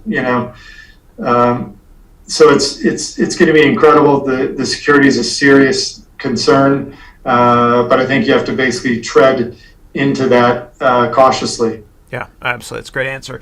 And I finished this video game earlier this year called Detroit Being Human or Becoming Human. It's on the PlayStation as well as on Xbox. And you play as this avatar, this robot that looks human in the game. And and you really get a good sense of what what Internet 3.0 or the Metaverse could become in the long run. But what's fascinating about that game, Detroit Being Human or Becoming Human, is that after each level, as the next level was loading in the game, you're asked a question, and it's your prediction of the future, and it's shared with everybody, anonymously, your name. But one of the questions was, would you be in a relationship with a fake human, meaning an android in the future? And thousands of people answered the question. 70% said yes. It's out there. Well, so check out that game, Detroit. It's a great game. Awesome. Yeah. All right. Next question is, Tony wrote, are there potential risks to security with quantum computers and especially cryptocurrencies? Sure. I mean, I'm no expert in crypto securities. There are absolutely risks, as I mentioned, I think in the past comment. There there are absolutely risks, and that's why I think you have to be very diligent about what you're doing and where you're putting your money. Yeah. Almost every investment advisor that I see making statements online, they're all saying, absolutely, put a portion of your investments into that space, but don't put everything into it, because just as well as you're going to see these currencies like Bitcoin, which have been around for a substantial amount of time and have seen extreme growth, will this Squid Game token become, a massive force, and will it be relevant in 10 years? Yeah. Maybe not. Yeah. It's always, you have to, go into these things knowing that these are risks, and you have to decide if you're personally willing to take that risk or not. Yeah. And in terms of other security risks, I caution everybody that's got a lot of IoT devices at home. That's a massive vulnerability. Make sure you have a firewall set up. And if you want to learn about what security issues there could be in the future when it comes to IoT devices, etc., there's a great book that I'm reading right now, New York Times bestseller. Alexa, read me my audiobook. Just get the name. Getting your selection from Audible. Resuming people like her. The Fool. Oh, Alexa, stop. That's my wife's book, I guess. Yeah. But it's called, So This Is How They Tell Me the World Will End. And it's about cybersecurity issues with Russia, with Ukraine, as well as hacking. And if you have a device that has a camera, I highly advise putting a cover over it, because it's only a matter of time until somebody spies on you with these things. I know it sounds out there, but it's happening. It is, yeah. All right, cool. All right, next up, I'm glad the book didn't say your current book is the Kuma Sutra. That would have been cool. Just kidding. Buddy, mine just responded when you said that. Oh, it did? Okay. Alexa, set an alarm for 4 a.m. every day. Okay. Alarm set for every day at 4 a.m. Okay. By the way, Alexa, that's enough. I didn't ask for a follow-up. Yeah. Sorry. I did that once. I was at a conference years ago, and I was on a panel, and I was getting a lot of contentious questions from the audience. And so I said this. I said, SIRI, set an alarm every day at 3 a.m. And a lot of people were looking at their phones. They were even more. They hated me anyway. It's all good. Okay, great. All right. Next up, the Financial Advisor Show wrote, I have to make a point here. There are some disadvantages regarding Metaverse, such as it makes us lose track of time, and it separates us from the real nature in the real world and overestimates our senses. What do you think about that? Sure, I think that's a really valid observation. Yeah. Also, it's interesting, as I talked to people outside of the conference, there were a lot of views on, so when you go, and this is all Ready Player One stuff, when you move into this metaverse, it sounds amazing and it looks amazing. There are many positives that people say, like they talk about breaking down boundaries. So all of a sudden, friends that I have in other countries that I know through business, I can go in the metaverse and hang out with them, and I didn't have to jump on a flight. And people are also saying, another observation, another girl I know said, I think real, actual physical travel will become much more of a luxury. People will do it for business. People will use the Microsoft Team metaverse for business. Where will the line be drawn there as far as where do you need to actually be there physically versus being there in the metaverse? But your statements about people losing track of time, just being in there as I was doing research on this and showing you guys Spatial IO and Shoyun, I could cruise that around there forever. And like you said, Chris, when you see the Star Wars, Star Wars, it's like totally like the movie Up. It's like squirrel. Every time you go to a new page, you see something cool that is something for your community, and so you want to jump in there. And it's going to be interesting to see how far down the Ready Player One rabbit hole we go, and how that affects people. Yeah. I think what's going to happen ultimately is, given our attention spans are getting less now, there's going to be an app like TikTok, and you have this VR headset on, and you can just swipe through and go to different rooms, right? So it's immediate entertainment, and it's highly addictive as well. In terms of going on vacations virtually, it's a fascinating thing you say, because I'm thinking about the movie Total Recall, the first version of it, with Arnold Schwarzenegger when he went to Mars, and virtual vacations. And I really do think that if COVID didn't happen, I don't think we'd be talking about Web 3.0 yet. I think it would have been a couple more years down the road. It's fascinating. Yeah, that was said a number of times at the conference. Yeah, it's fascinating. Really interesting. All right, cool. And if I missed any questions for Todd, just paste it again, please. Raquel is saying, hey, Todd, fascinating topic about NFTs and Web 3.0. Awesome. Thank you. Raquel is based in Barcelona. She's one of our students as well. She's awesome. Thanks, Raquel. Very cool. All right. Next up, Ruby. Hey, Ruby. Ruby's joining the program next year. Ruby wrote, hi, Chris. Now, Todd, do you have any insights into how NFTs are being used to invest or fund a film project? Sure. There are a number of ways. Obviously, if you're asking the question, you probably know something about the distribution methods. And there are a number of companies, and actually I'm talking with one right now called Binge Builder X, and their focus is on taking literary people who write in screenplays, writing content, and giving them the ability to get funding, so early stage seed funding, to be able to grow, and also provide them with mechanisms to launch their careers. So whether that be creating visualization, so cool animated storyboards of their screenplay they've written, to get it out there to people, to get excitement so they can option their screenplay. A lot of cool ways I focused on the media hype of Quentin Tarantino, but from the average person who's breaking into the film industry, I think this is huge. I think this will provide huge opportunity. Everybody knows that celebrities have their own production companies, and it's very hard to break in and get money made in films. I think this will be huge for that world, and I have a good friend of mine who is trying to break in, and I think this will be a game changer for those kinds of people. It's amazing. It's amazing. And if anybody watching is interested in new media developments or wants some help with how their company is going to re-architect to become more media focused or Web 3.0 focused, please reach out to Todd. You can access you can reach him on LinkedIn, Todd Martin. He has a consulting company called Todd Martin Consulting as well. Okay. Thank you. Yeah, of course. Next up, Taran wrote, what is a digital house which doesn't exist in the real world? I don't understand. Yeah. Sure. So when we went into the Shoyu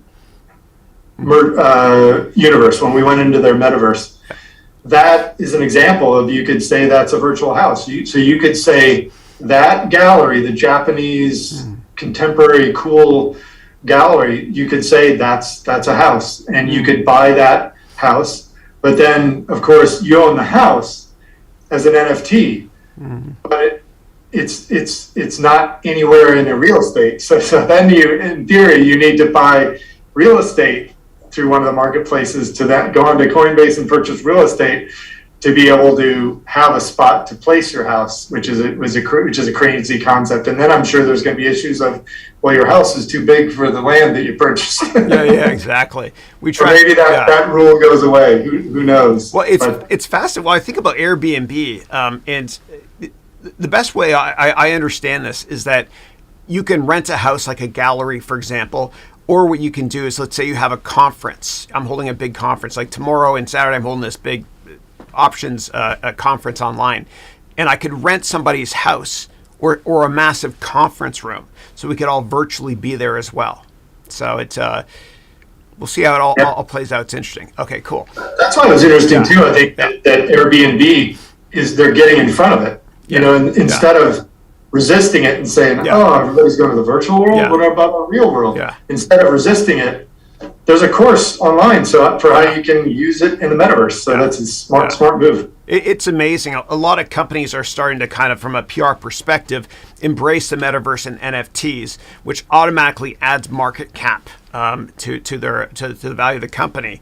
And they use that as currency to make acquisitions, et cetera. And the most fascinating thing is this morning, Square, after Jack Dorsey left, Square just renamed themselves Block because of blockchain. Yeah. It's fascinating. It's really interesting. Yeah.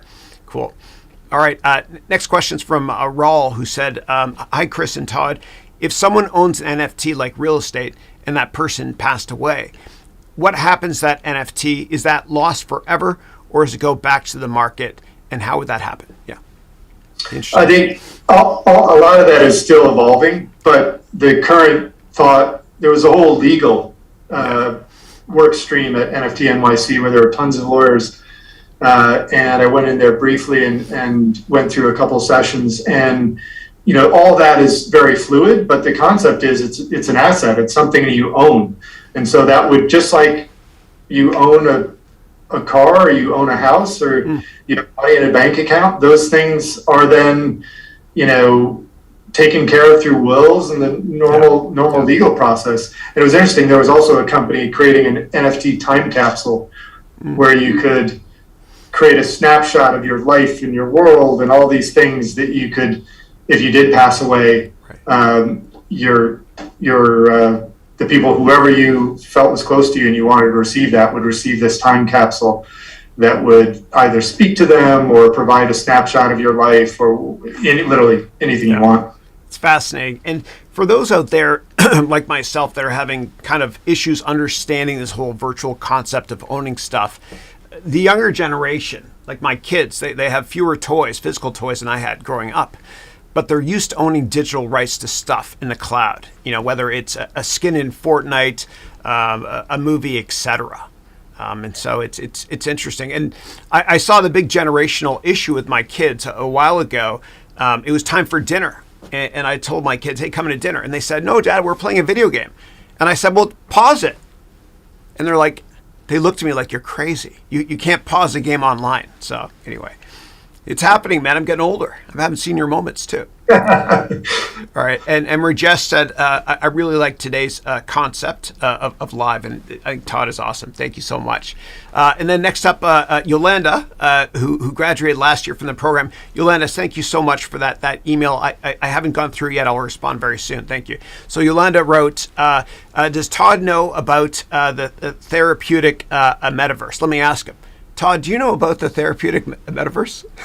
That I don't know about. That wasn't one of my sessions, or I've never heard about it. I love the question. It's the thing I could imagine though. Imagine here right now is that, let's say you could have therapy for people who are afraid of spiders, and you could have a whole technique of exposing spiders and getting them over their phobia. But it's interesting. It's literally anything you can dream up. Oh, interesting. Yeah. Well, I'm sure people are using Zoom as well for therapy and whatnot. I talked to my doctor using One Medical, which is all virtual based for some of my health issues, like my cholesterol. Which is that's another industry that exploded just due to COVID. I love it by necessity. Yeah, and I love One Medical as well. This is not a plug for the company. I don't own part of it, but so One Medical is a company that was backed by Kleiner Perkins, a great venture capital firm.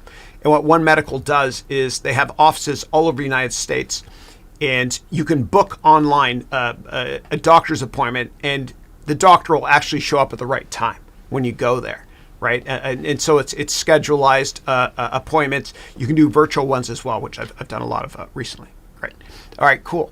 Couple last questions here. And Yolanda, I loved your question. Next up, Mike wrote here: will blockchain make copywriting and patents obsolete? I don't think it'll make it obsolete. I think it will be a method of recording it. I think it will be. I think you will file a patent. It'll be on the blockchain, and it'll help with the authenticity. On the blockchain, you have the blocks, and you have the time and the date and the owner and which block it is in the blocks of the blockchain. I think that just will solidify the authenticity of those things. I don't think it competes with it at all. Yeah, it's like DocuSign online. Yeah. All right, cool. Next up, Rose, who graduated last year. How are you, Rose? Great to see you. Rose wrote, great presentation. I agree. Rose said, do you know about the music industry's plans to start holding concerts in the metaverse? And do you think that'll be better or worse for artists? I think there have been some initial things with that. And I think that at least the artists that were in the sessions I was in, they were excited about it. They thought it was amazing. Like some people love being on a tour bus for 4 months and some people don't. Yeah. So from a quality of living standpoint, I think for the people who aren't into that, this gives them a whole new world that they can do that in. Yeah. So I think, and the thing the artists were excited about was the connection they'll have with individual fans, that they can have all kinds of cool value adds to NFTs and all these other things, giving people unique assets. Like, in a traditional concert now, sometimes you can go backstage and see an artist or thing like that. Right. But this lets you scale that to a whole new level and offer them all kinds of crazy new utility to those kinds of concepts. So it should be really fun. Yeah, you sell virtual concert T-shirts, avatars, whatever it might be, skins. Yeah, very cool. Yeah. All right, cool. Next up, Raul wrote, thanks for the response, Todd. Chris, how do you see the shift in investments between IPOs and ICOs in the future? Sure. So basically, I still think that an IPO is a much better way to raise capital. And I know the next question will probably be, well, what about SPACs? Well, the way it works with initial public offerings, you have an investment bank do the underwriting.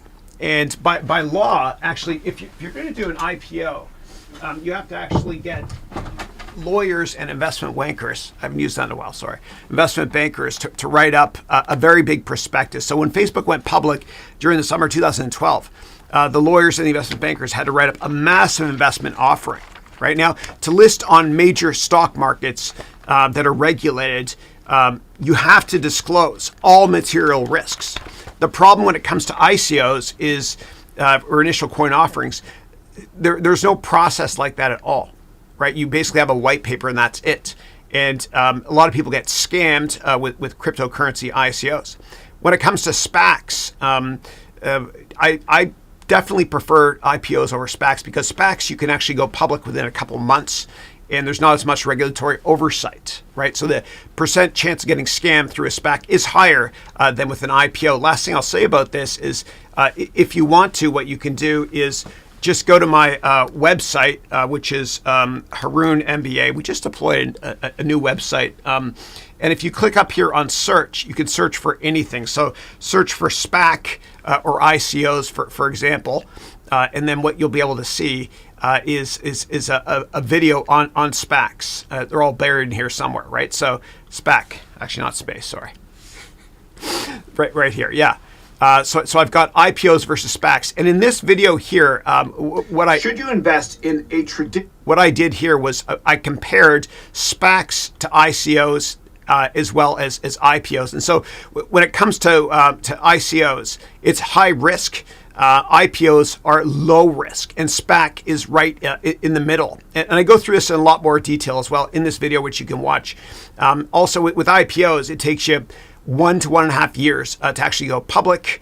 With a SPAC, it's usually a couple months. It can be 6 months. ICOs is much shorter time frame. So you don't have as much time or as many lawyers involved to be able to do due diligence. And the same thing with investment bankers. They're not usually involved with ICOs. And sometimes they're involved with SPACs, but not as much. Okay. All right. Next up, Rajesh wrote, I want to know who creates and who owns the base platform of the NFT world, and from whom are we buying digital land? I'm confused. For example, take real estate. One person owns it, one sells it, but where? How does that work? Yeah. Sure. So let's take one instance of that. So, you could take something called Decentraland. So if you just Google, Decentraland, you'll find it. So anyone, literally the person who asked the question, you can create your own land in the universe. You just have to say, I'm going to start, Toddland, and everybody's going to buy real estate in Toddland. It's going to be amazing. But the question would be, are people going to pay for real estate in Toddland? What's the utility of that? What's the foot traffic there?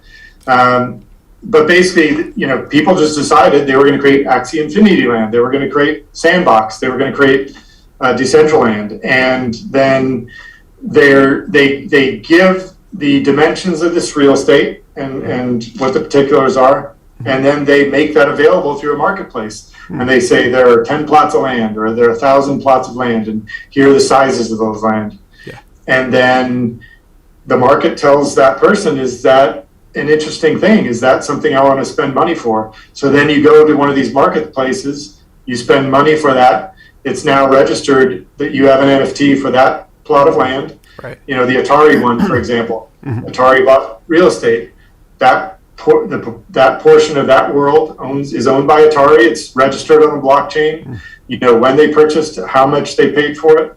And then they have the ability to develop that land. So what are they going to do there? Are they going to put a theme park there? Are they going to put some kind of a cool gaming world there? Are they going to have a gallery there where you can purchase other NFTs? Are they going to have virtual gear, like warfare, things like shields and swords and stuff like that you can visit in the store in that land to purchase that and use in the virtual world? Will there be a bi-directional thing in the physical world? There's all those things to talk about. It's fascinating. I took my kids to Disney World, a bunch of other places as well. And it's so interesting because we didn't line up to go on the roller coasters and rides. We lined up to see one of those virtual gaming platforms. For example, you could be in Jurassic Park, or you can be in a Star Wars movie. And I think that theme parks in the future are all going to be online through the Metaverse as well. So instead of flying to Japan to go to Nintendo World, you can see a virtual version of that. Now, in terms of platforms, the best investments we know are platforms on the road and the platform, and you can do exceptionally well as the car is populated, etc. Now, when it comes to the NFTs on a platform, NFTs are created for the most part, on the Ethereum platform. Okay, so they're there. That's how they're birthed, so to speak. And in terms of where can you buy and sell NFT type products, there are different platforms online, and I'll give you a very quick example here. So there's actually like I buy baseball cards online. There's Wax.io. Okay, and so this here is a crypto that people use to be able to buy cards, for example. And speaking of Atari, I just saw Atari right here as well. So I think there's going to be different marketplaces all over the world where you'll be able, online meaning, where you'll be able to actually transact in these sorts of things. Yeah. All right, cool. And then next question I've got is from Haroun, who wrote, Chris, please make sure a support team sends the invite for tomorrow's session for 2022 attendees. I'm looking forward to attend. Thank you. And I'll get back to that in a second with respect to tomorrow's conference after we finish with Todd. Thank you. All right, cool. Next question is I guess, is Web 3.0 kind of like playing Minecraft? Yeah, that's one way of looking at it. Yeah. It's basically interactivity and ownership. Yeah. In the next evolution. So that's why when you see examples of it, like early glimpses of it, like if you go to Sandbox, or you go to Show You or things like that, or Roblox, that's what you're seeing, and I think that will evolve just like any technologies. You'll see it go in directions you'd never imagined, but that's a great way to kind of understand what it's like is through Minecraft. Yeah, it's fascinating because I was actually a guest columnist in Wired magazine. That was me showing off a couple of years ago, and I wrote about Microsoft's acquisition of Mojang, which is the parent company of Minecraft, and I talked about also how let me go here. Wired, Chris Haroun. I also talk about how Microsoft is going to use HoloLens to basically, let's see here. Microsoft is going to use HoloLens as a way to allow people to browse or play within Minecraft virtually. And I wrote this in 2015. And so Microsoft bought HoloLens, and I think the younger generation, what they do is when they think of Microsoft, they actually they think of it as a gaming company. And so if the younger generation uses HoloLens, for example, to build these wonderful masterpieces within this product here, Minecraft that is, then I think what's going to happen is in the future, that younger generation, as they start working, they will think of Microsoft and Minecraft and HoloLens as a software development kit of the future. And so I think Microsoft's ahead of the ball, ahead of the curve, so to speak, when it comes to this product. I think that Microsoft's acquisition of Mojang, which is the parent company that owns Minecraft, was the best acquisition they've done since they bought MS-DOS. Again, you can read about this online. Just do a search on Wired. Anyway, you'll find the article. Okay.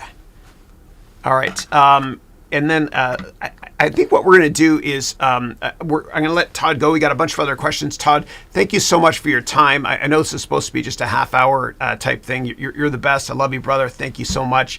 And for those that are interested in learning more about future media trends, follow Todd Martin on LinkedIn.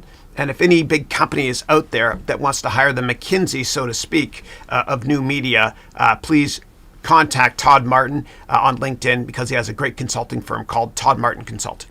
Todd, thank you so much for your time, man. I appreciate it. Thank you. All right. Thanks so much. Thanks, brother. Take care. Thanks, everybody. All right. Thanks, man. Awesome. All right. So I'm going to go over here. Let me get set up here, and I'll answer the rest of your questions here. All right. Fun. Let's do this. All right. Let me go right to the top and take your questions. So first up, I've got Marwan. Hey, Marwan, who wrote, "Hey, Chris, thank you for doing this. Thank you for being here. I appreciate it. Do you prefer Ameritrade or Robinhood or another broker?" Yeah.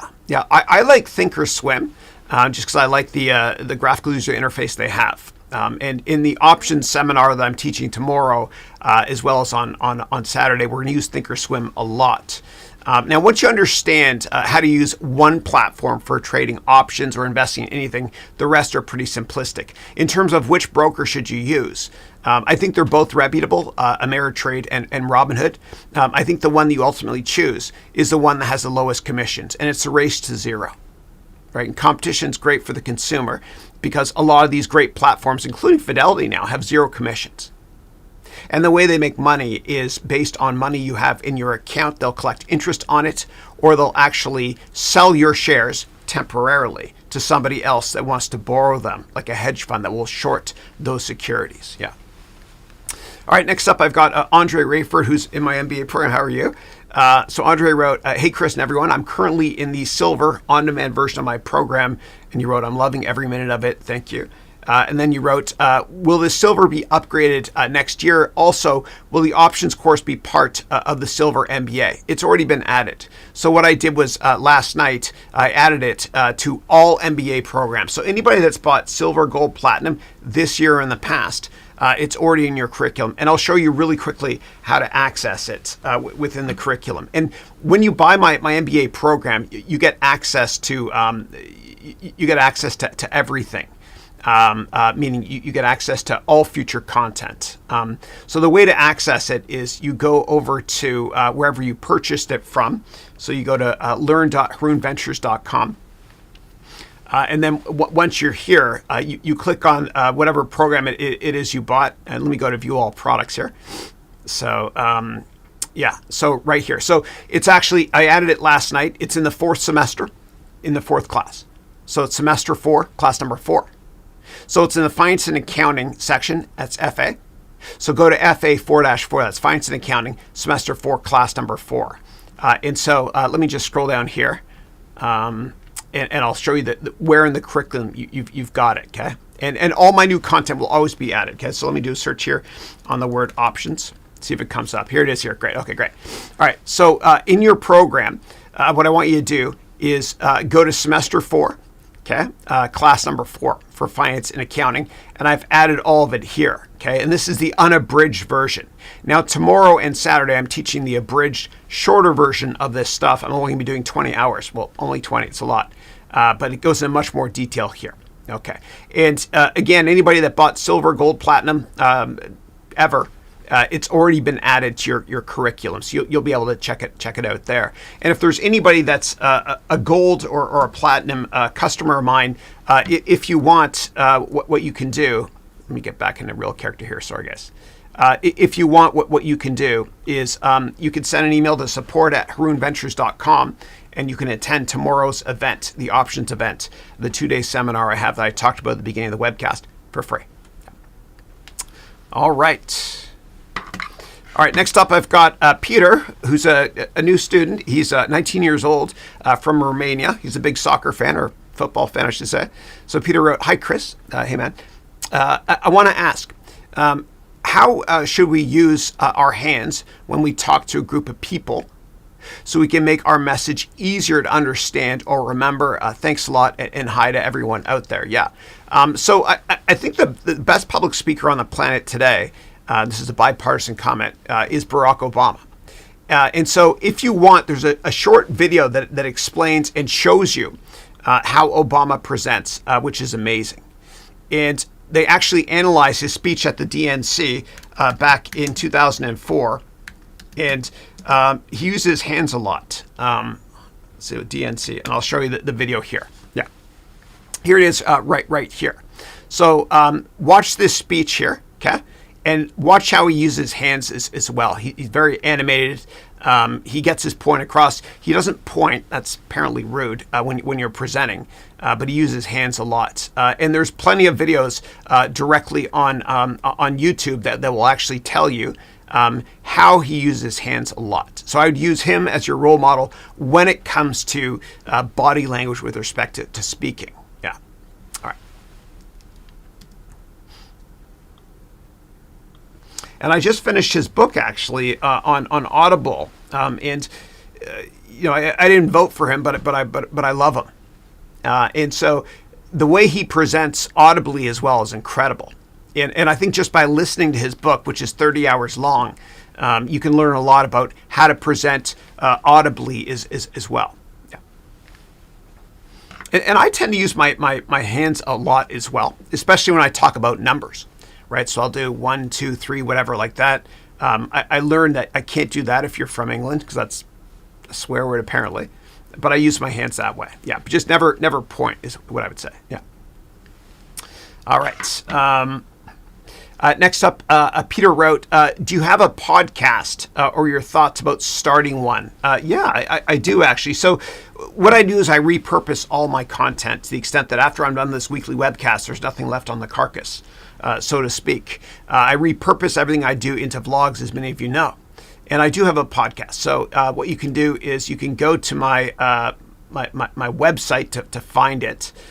So let me go actually here to harounventures.com, and I'm going to go to the wrong address on purpose because I want to show it to you here. Okay, so if you go down here to podcast, okay, if you click this here, I have a podcast, and I've been doing it for a couple of years now. I've never really marketed it, but it's there for you on all major platforms, if that's of interest to you. Thanks. All right. Okay. Next question is from Sanjay, who wrote, "Hey Chris, hope you are doing well. Likewise, I'm an MBA graduate. Should I apply for an associate at an investment bank or as an analyst? Note that I have no prior working experience at all. Thank you." Yeah. So it depends. Like the title is very, very similar. So entry level in a lot of places, it's an analyst. They call it associate as well.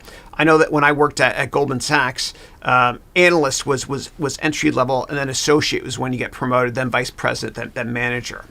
So I would say that whatever those two positions you mentioned, whatever is entry level, that's what I would apply for. Okay. And I recommend networking aggressively to get a gig at an investment bank. And don't ever send in your resume when you see an opening online for a job. Don't just send it in, because the person that gets the job is usually somebody that knows someone at the company.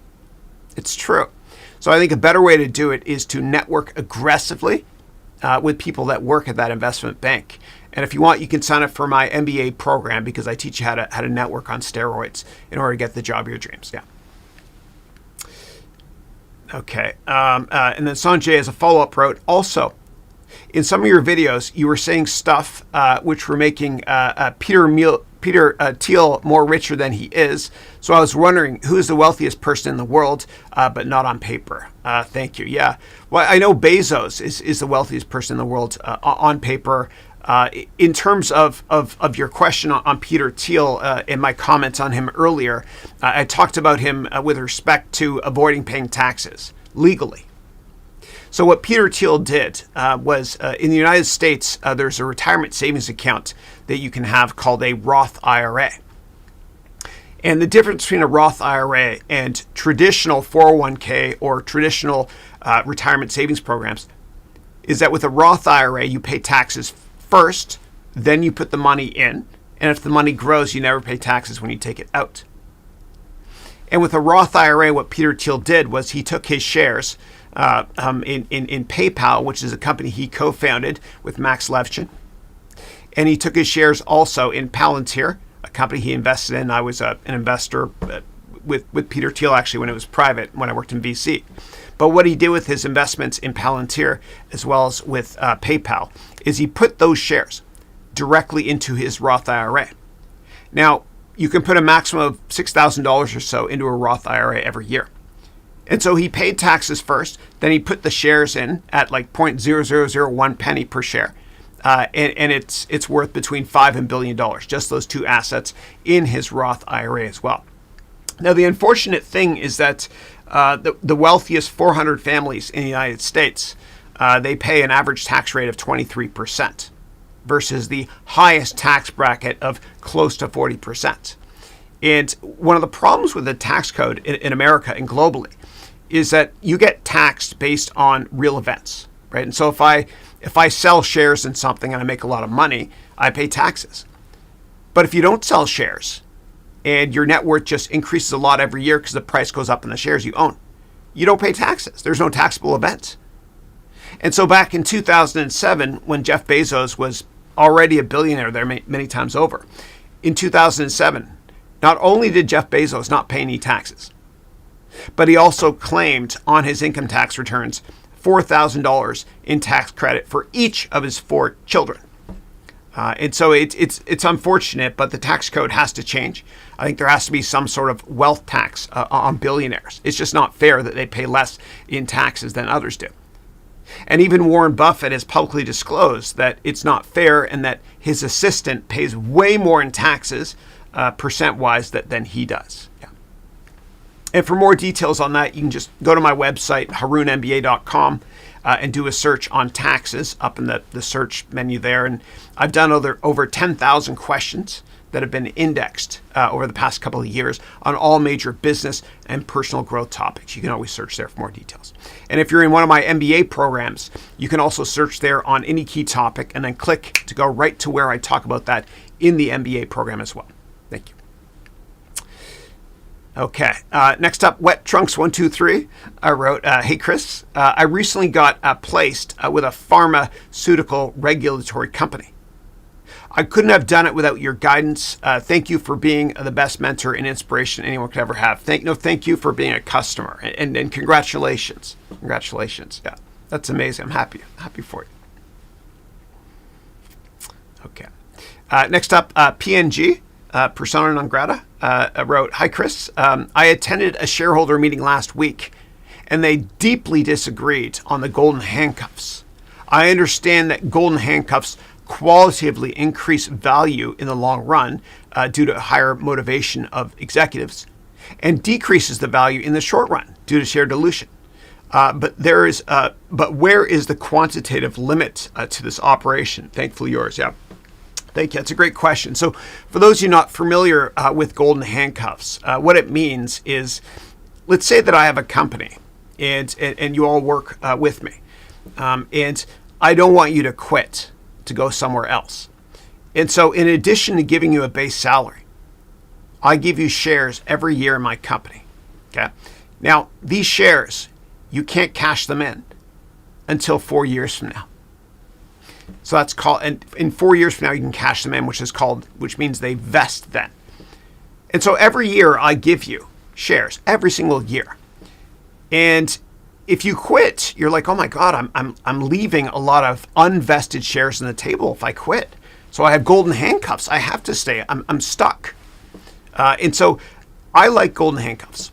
Okay, only because it incentivizes everybody to be in alignment and to want to add as much value to the company to make the share price go up, right? So there's a financial incentive for everybody to work together as a team. Yeah. But it's not enforced in all states, right? And there are always loopholes as well. Like, for example, in California, where I live right now, it's the only state in the country where non-compete clauses are not upheld within contracts. And what that means is this. Let's say I work for Facebook, for example, and I sign a contract with Facebook here in the Bay Area where I live, and I sign a contract to work for Facebook. And in the contract, it says, if you quit, you can't go to work at a competitor for at least a year afterwards. Well, in California, that's not upheld. And this is one of the reasons why there are a lot of tech companies in California, because of the free flow of labor. And so I could quit Facebook, for example, and go across the street and join Pinterest the next day.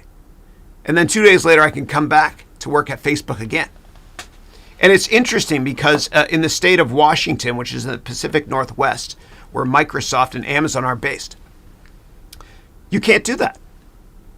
So that's why there's not as many startups that come out of Washington State.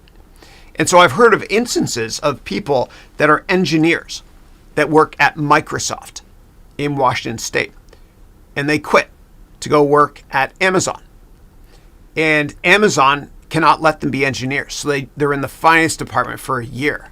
And once that 1 year non-compete is done, then they can move into the engineering department. But I think that loophole with respect to non-competes not being upheld in the state of California is one of many reasons why there are a lot of great tech companies here. Yeah. All right. And the free flow of labor in general really has a material impact on how well an economy does.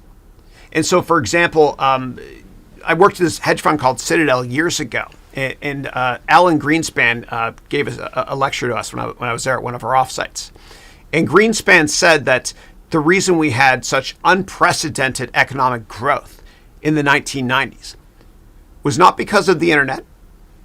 It was because the Berlin Wall fell in 1989. And when the Berlin Wall fell in 1989, you had all of this brilliant and cheaper Eastern European labor moving west. And that kept inflation under control, which means they didn't have to raise interest rates. So the bottom line is that when you have free flow of labor in an economy or a state or any region, your chances of seeing incredible economic growth goes up materially. Yeah. All right. Next up, Yolanda. How are you? And thanks again, Yolanda, for that email you sent me. I'll get back to you soon. That Yolanda graduated from my platinum program last year. She's great. She's from Texas. Don't mess with Texas. So Yolanda wrote, "Hi Chris, it's been a while since I've visited. I hope things are going well. Likewise. I'm looking forward to the options class tomorrow. Thanks for everything you've done to make the MBA program incredible. Thank you so much for being a part of it and for putting your faith in me when we did our first class when we started back in 2019. I appreciate it.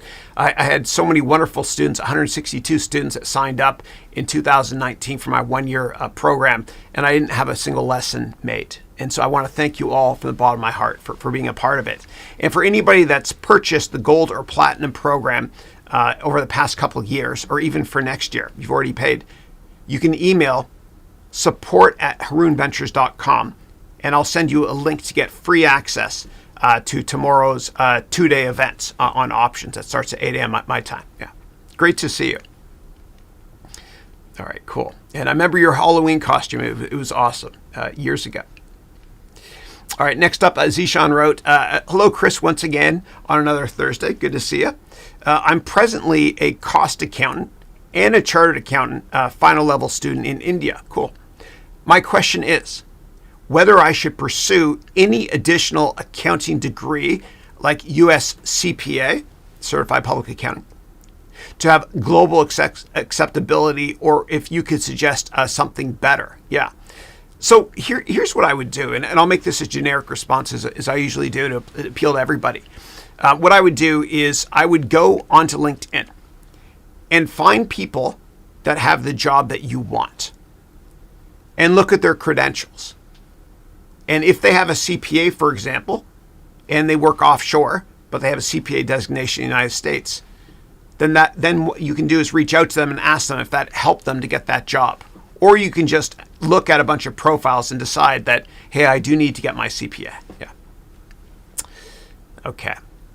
And then a follow-up question is, what are your thoughts on the new COVID variant, which is said to be faster spreading than the Delta variant, and its effect on the global economy and the stock markets? Yeah. Well, first of all, hats off to South Africa for telling the world about this immediately. And it actually didn't originate in South Africa. It might have been Europe or maybe Botswana. Yeah. So I agree with what Biden says. It's cause for concern, but not panic. We don't know. We don't know yet.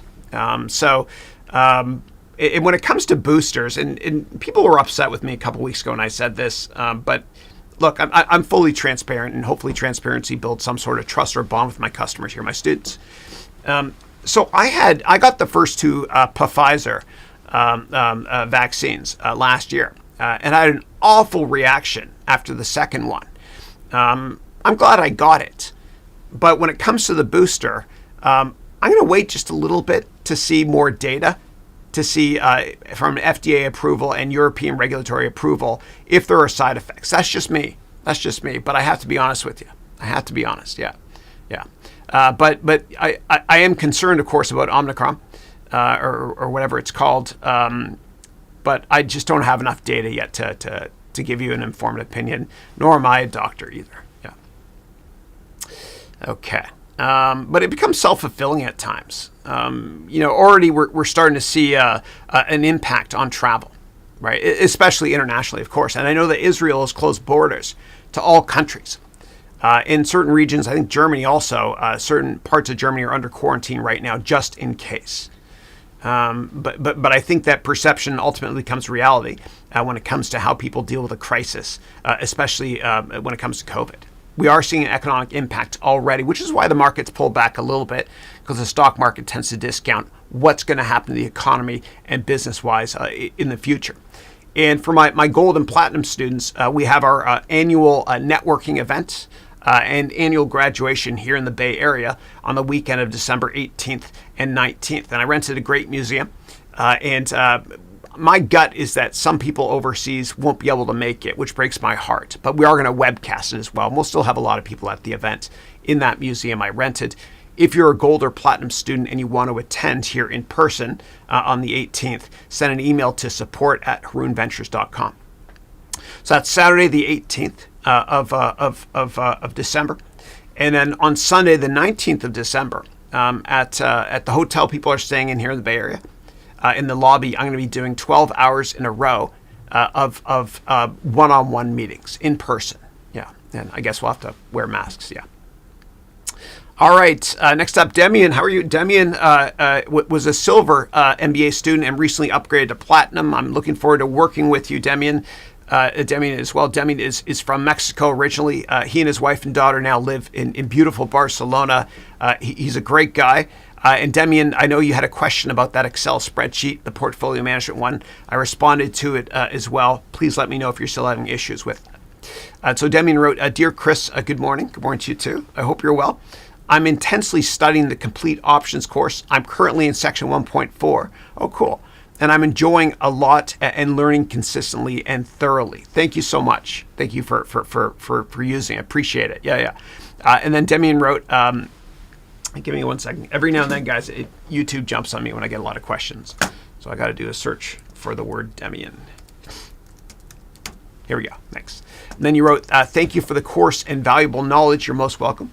I'm so excited about the special live option seminar. See you there for sure. Big hug. Big hug right back at you as well. Thank you. Thank you. And we got Raquel is on the call as well. Raquel is a current year Platinum student. She's also from Barcelona. I hope you get a chance to meet with her. She's great. Okay. Next up, Nico says hello and a big heart. Thank you. Right back at you. And then I've got Patrick. Oh, Patrick, how are you? It's been a while. Patrick wrote, that's great. The option course is finally here. Yeah. I work so hard on it, and God bless my team for doing a great job as well, helping out with the editing, specifically Doug and Matt as well, and Daniil, who's helping out as well, and then John Marco, who helped with the trailer. Thank you. Okay, and then Tony, wrote, hi, Chris. Thanks for your weekly lives. My pleasure. Thanks for being here. And I know that you're from Montreal and you moved to Toronto, which means, of course, you're not a Habs fan anymore. You love the Maple Leafs, right? That's my team represent. And this is a prop from the option seminar I'm doing tomorrow, because what I do is I talk about how I got to show you the other prop. I talk about how when it comes to options, it's offensive, meaning you try to score a goal. This is a call. And then it's also defensive because you can buy puts. And then tomorrow in the seminar, what I'm going to do with tons of props is I'm also going to teach you about selling short, because I used to work at a hedge fund for years. Stocks, short stocks, as well as options. I'll explain how that works, how to write options, what the risks are, etc. In tomorrow's seminar. And for those of you just watching, just joining the webcast now, you can rewind, go back to the beginning. I talked about the options seminar tomorrow in more detail there. Yeah. All right. And then Tony wrote, I have a question for publishing a course on Udemy. Sure. Since you're the expert, no, I've made every mistake there is to make. You wrote, here are my questions. Number one, can you publish on different educational platforms besides Udemy? Yeah, you can. You can. But if you want your courses to be in what's called Udemy Business, which is Udemy's subscription program for big companies, then it's exclusive there. However, you can still have it on your own website if you want to. Yeah. And if you publish courses before the summer 2018, those are grandfathered in, so they can be on other platforms as well. Yeah. But in EdTech, Udemy is Google and everyone else is Bing. Yeah. All right. And I see there might be questions about Udemy stock. Somebody mentioned it. I can't comment on it. Only because it would be a conflict of interest, I think. Yeah. Okay. Next up, Tony wrote, can you promote your Udemy course through paid ads, or are there issues for direct linking from platforms like YouTube? Yeah. So it's really hard to do. It's tough to do. If you have a higher priced product, you can figure that out and make money that way. But it's tough. And so Udemy's got over 1,000 employees. They're a big data powerhouse. They're a marketing and engineering edtech firm, and they figured out the algorithm in terms of how to profitably market courses globally. Yeah. If you're going to use paid ads for anything, I would make sure it's for products that are at least $100 or more. Yeah, in order to make it worth your while. And the best platform, and I hate to say this, but I have to be honest, the best platform to use for ads is Facebook. Right. And look, I want to avoid Facebook for so many ethical reasons, but I can't when it comes to business because, Facebook, this is crazy. But 40% of people on the planet use at least one Facebook app every single month. And it's still the most cost-effective way to advertise, much better than Google AdWords or YouTube ads. Yeah. Okay. And then Tony wrote, what has been your most effective channel for promoting your Udemy courses? Yeah, I would say YouTube. YouTube is the only gold rush in history where it costs you nothing to make the product. And YouTube is the only gold rush in history where you can get immediate access to billions of potential customers for free. Yeah. And the way you got to think about YouTube if you want to create a social media strategy is you have to add value and help people. Okay, and do it from your heart. Obviously, you've got a big heart, T. But help people. Give and you'll receive. It's prophetic. It's been true since the beginning of time. And you're from Toronto, so you'll love this analogy. But every video that I make on YouTube, I think of it like it's a little Tim Hortons coffee shop. And Tim Hortons, for those of you not familiar, has 70% market share in Canada. Right? It's a national pride issue. I love it. Versus Starbucks only has 40% share in the United States. But each little video I make, it's like a coffee shop. It's like a Tim Hortons franchise. And as Warren Buffett said, the longer the view, the wiser the intention. And I know longer term, these will hopefully generate a lot. I can build tons more schools overseas for free. Yeah. Okay. All right, next up, I read that one from Mike always, yeah. Next up, King of Dreams wrote, that's a cool name, wrote, what do you think about the political situation going on with China and controlling global resources? Is there a potential war with the United States? Yeah. So I was listening. So every morning when I get up and I brush my teeth and get ready for this thing, I listen to the Wall Street Journal podcast. It's a great way to actually get a 5-minute business update every day. So I do it like this. Alexa, what's the Wall Street Journal news today? From the Wall Street Journal. Facebook has invested $13 billion in teams and technology to enhance safety over the last 5 years. In the past few months, they've taken down 1.7 billion fake accounts. Learn more about their ongoing work at about.fb.com. Alexa, stop. I still don't trust you, Facebook. Yeah, but I listen to the Wall Street Journal news briefing every morning, and I see the same news you see, or heard, I should say, with respect to China. And so people are talking about how China is trying to be a little bit more influential in the Middle East now. And I got to say, China's been good staying out of global geopolitical issues as well. They've kept to themselves, which is cool. But they're getting a little bit more involved now in the Middle East. And I think one of the reasons is because, China has this voracious appetite for natural resources. And the Chinese economy can't slow down too much. Otherwise, there'll be civil unrest. Think of Tiananmen Square back in '89. And so they have to have access to commodities at reasonable prices. And so I think that's why they're being a little bit more active in the Middle East. Now, in that same article from the Wall Street Journal this morning that I listened to, Americans were polled and they were asked, who's the biggest threat to the United States? And it's no longer Afghanistan, Iraq, Iran. It's now China. Just because they're just a big economy, right? And the Chinese economy will pass the U.S. economy in terms of GDP by probably the year 2040, as long as there's no civil unrest. Yeah, and there's some people speculate that the United States pulled out of Afghanistan because they want the CIA and other government entities in the United States to focus on China. Yeah. I'm an optimist, though. I think they're incredibly rational. Both sides are. So I'm an optimist. Yeah. Okay. All right. And then Demian wrote here, you've heard about Tom Sosnoff, the creator of Thinkorswim. I haven't heard of him, but I know Thinkorswim well.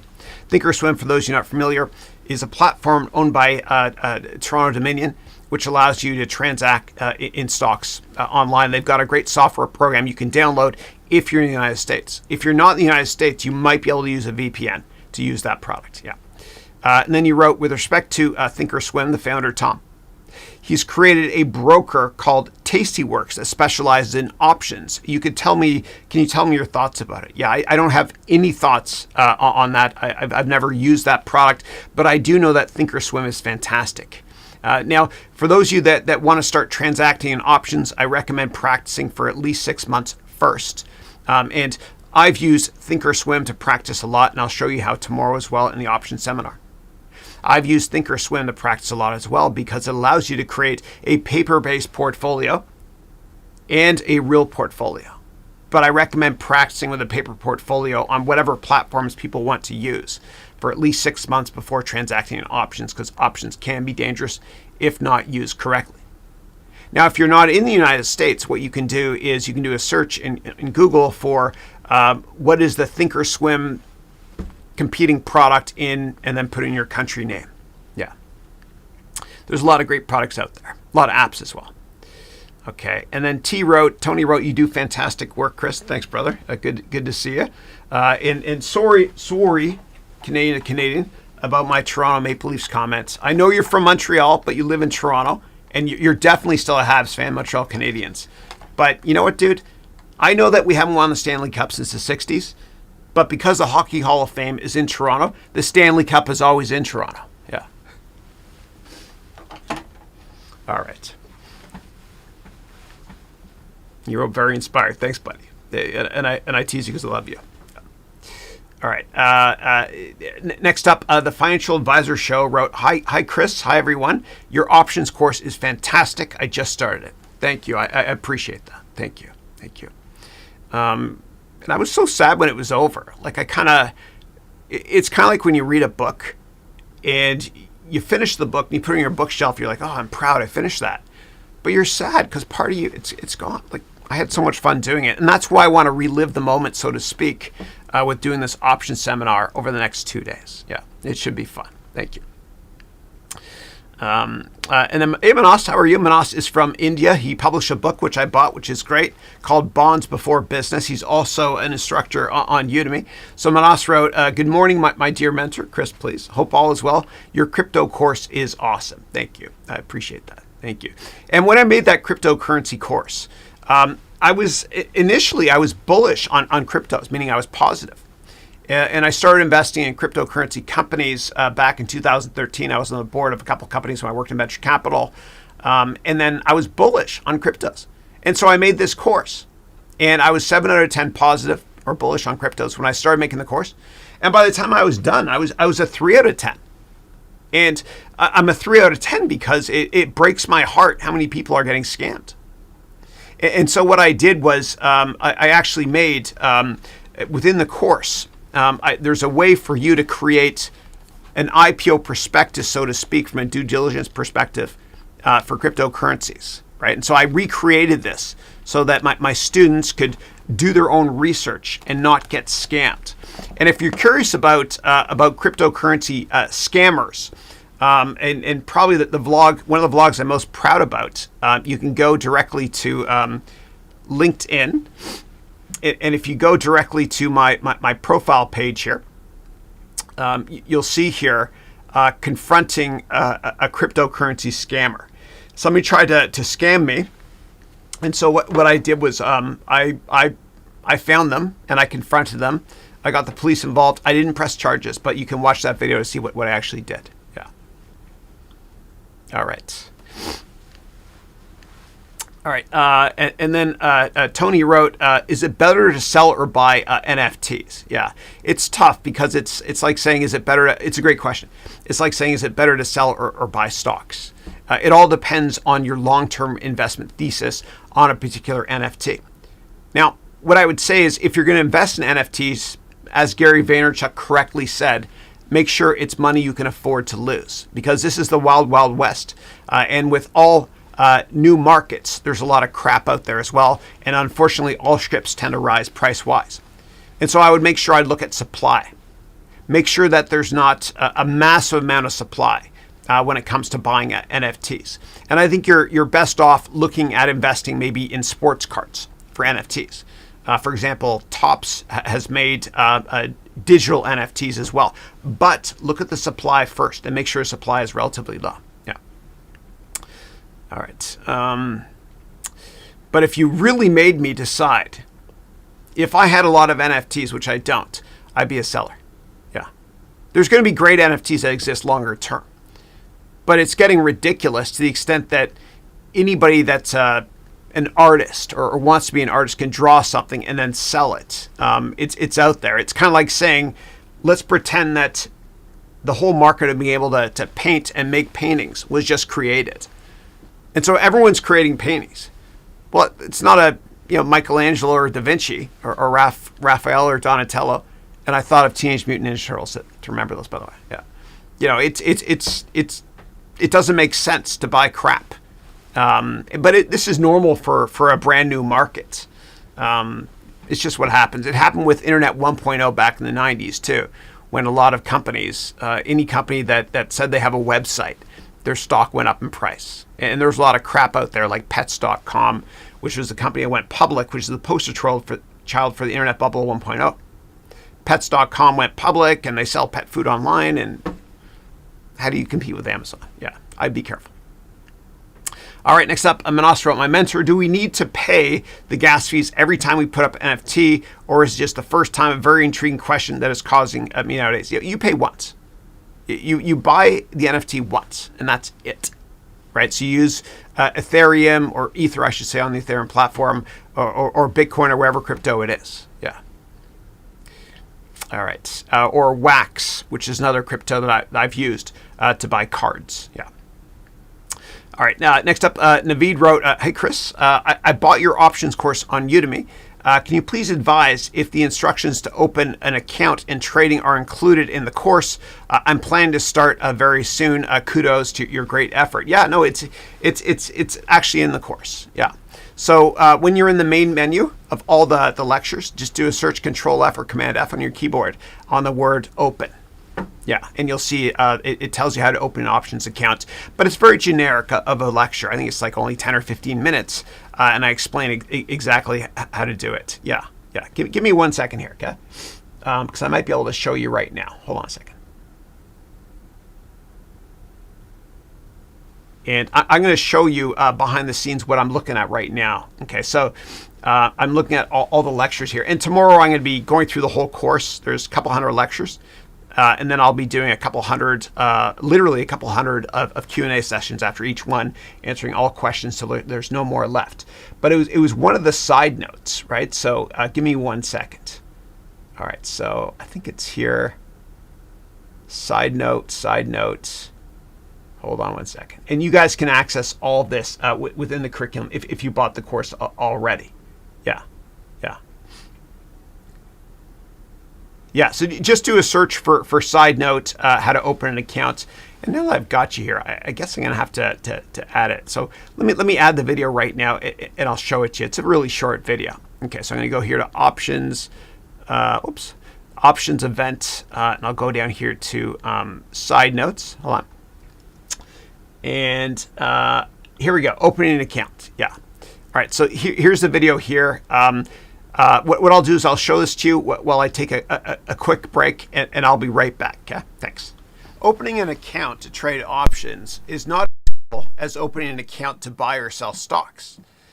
Quite often what you need to do is you need to sign a contract that will let you use margin if the account is approved. Now, margin means investing money you don't have, and it can be very dangerous, so please be careful. And please never even think about using margin unless you practice options for at least 6 to 12 months. Now, if you own one call or one put contract, and if you don't sell it after expiration and the option is in the money, then you might be forced to buy 100 shares if it's a call and the call's in the money, or you might be forced to short 100 shares if it's a put and the put's in the money. And if you don't have enough money in your account, then the brokerage service might give you margin so that you can buy or short the 100 shares. And what that means is this. Let's say you have $100 in your account and it's past options expiration and the call or put that you own is in the money. And you're forced to buy or short $150 worth of shares, for example, and you only have $100 in your account. Then the brokerage service might automatically lend you the additional $50 that you must pay back. It gets worse if you wrote the option contract and you're automatically randomly assigned. Now, for more details on option assignment, please click the settings hotkey puck icon right here. And then what you can do is you can scroll down, and down here I have a lot of terms that are alphabetically sorted.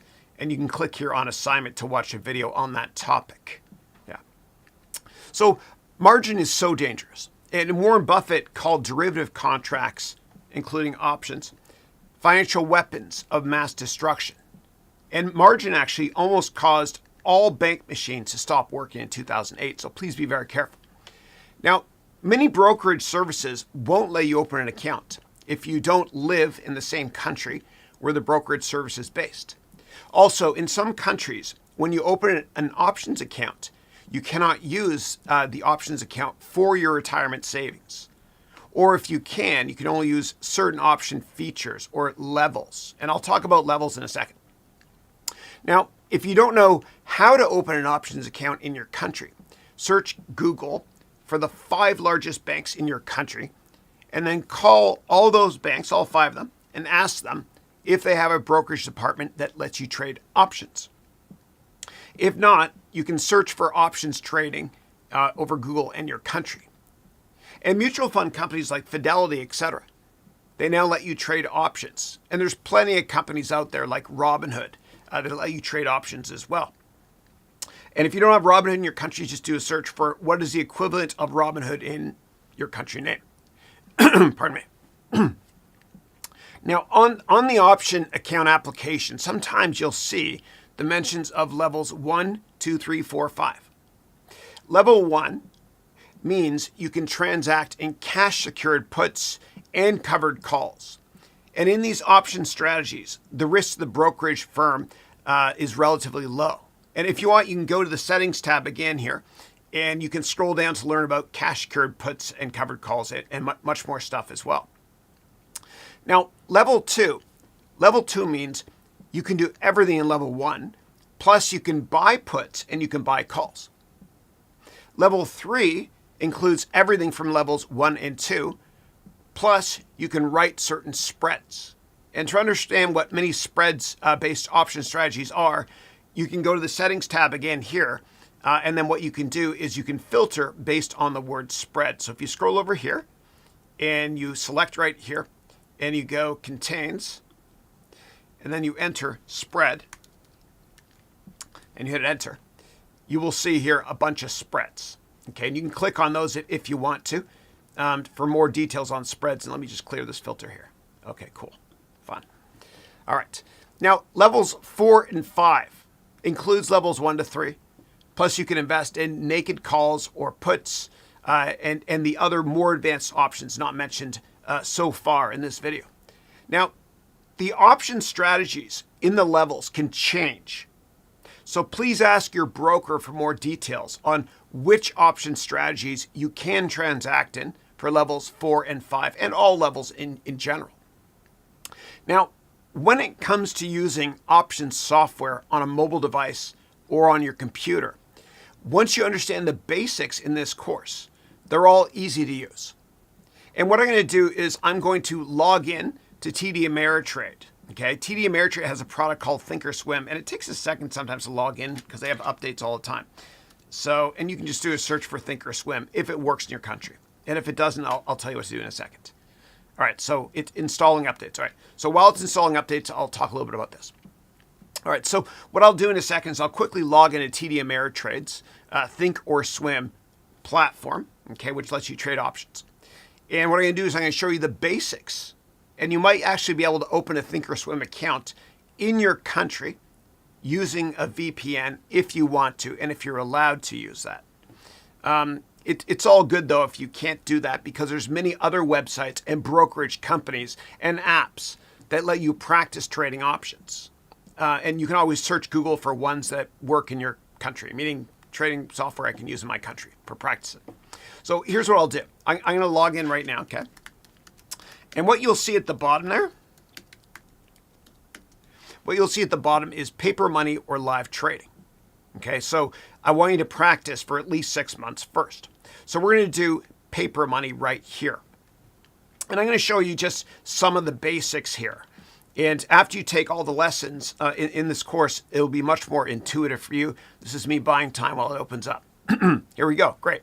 All right, so it looks a bit intimidating, but don't let it intimidate you. So what you can do is you click here on trade, and you can buy stocks or you can do options. I'm just going to focus on options, of course. So you enter in the ticker here. Okay, so Intel is already there. type it again. Okay. And right here, this is Intel.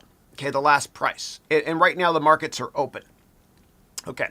So what you can do is you can buy options on Intel. So I can scroll down here and I see what's called the options chain here. And what this means is what options can I trade for Intel based on what expiration dates. And if you can't see all of them here, what you can do is, I'll show you here. So you can go here, show all strikes. Okay, sometimes it only shows 4 or 5 or 6 or whatever it is. And what I'm showing you here, pardon me, you can also access, I'm so sorry, I'm completely fine, I just don't sound fine, it's okay.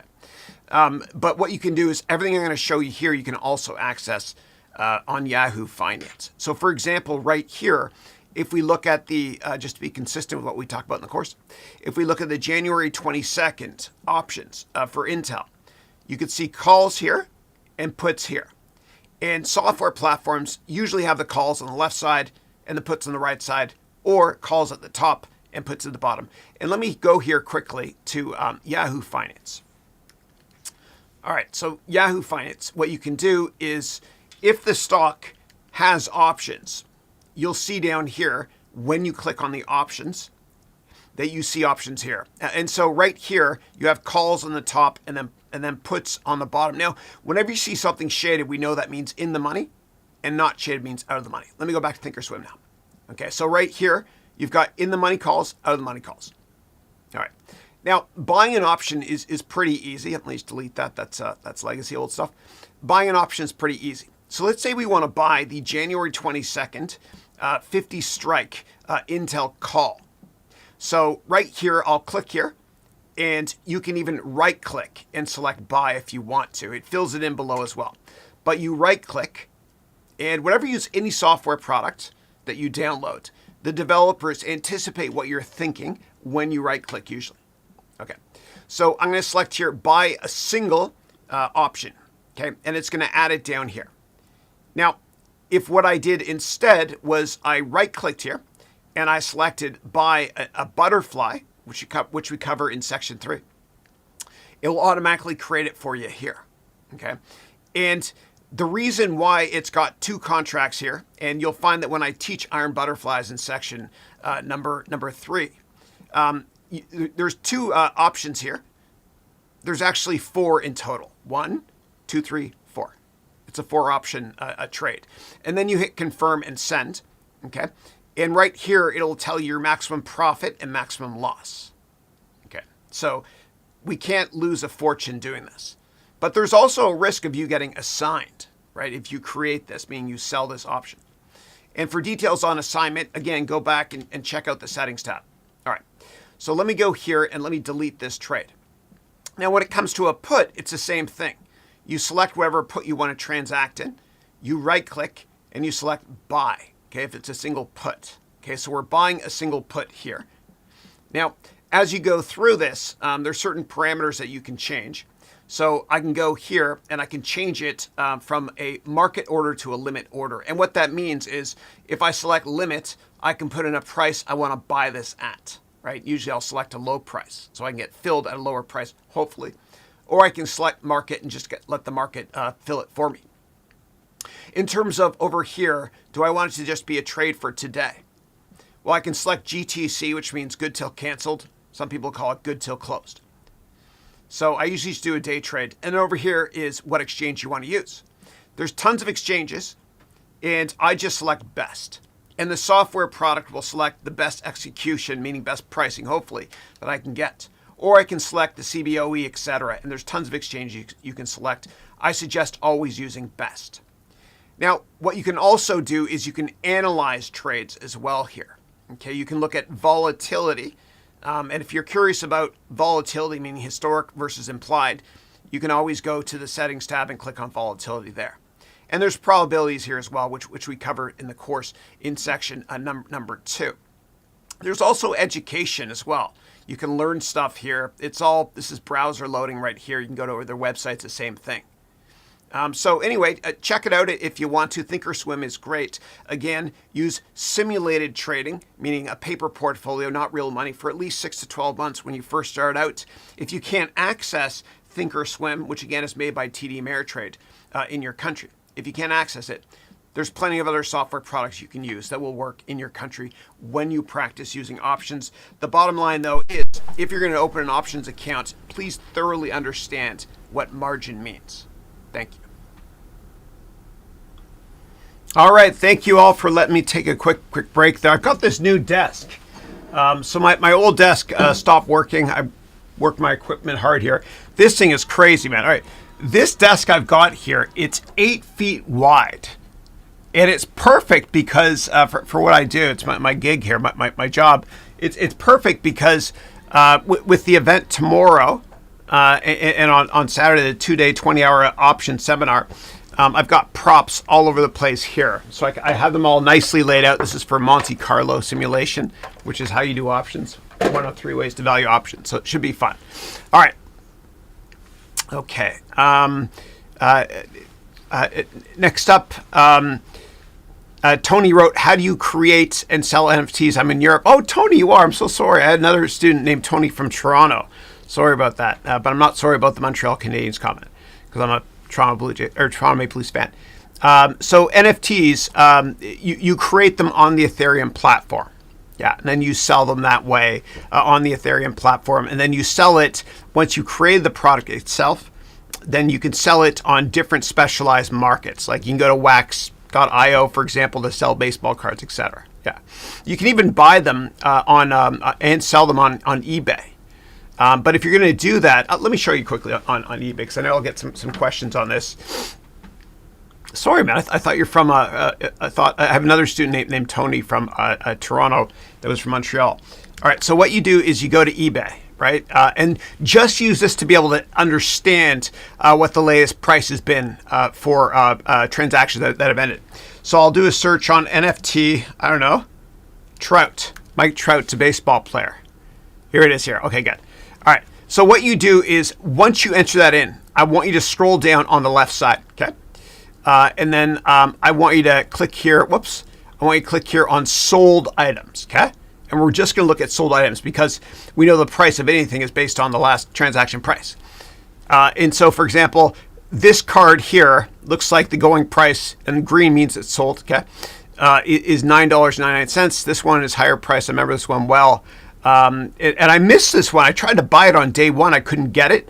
And the price of this one here, Mike Trout card, was literally $100. I didn't pull the trigger, but and this one's a little bit more rare. But you can always find out the latest price for them if you see multiple transactions here. Don't just do it if you see one transaction because one data point doesn't make a trend.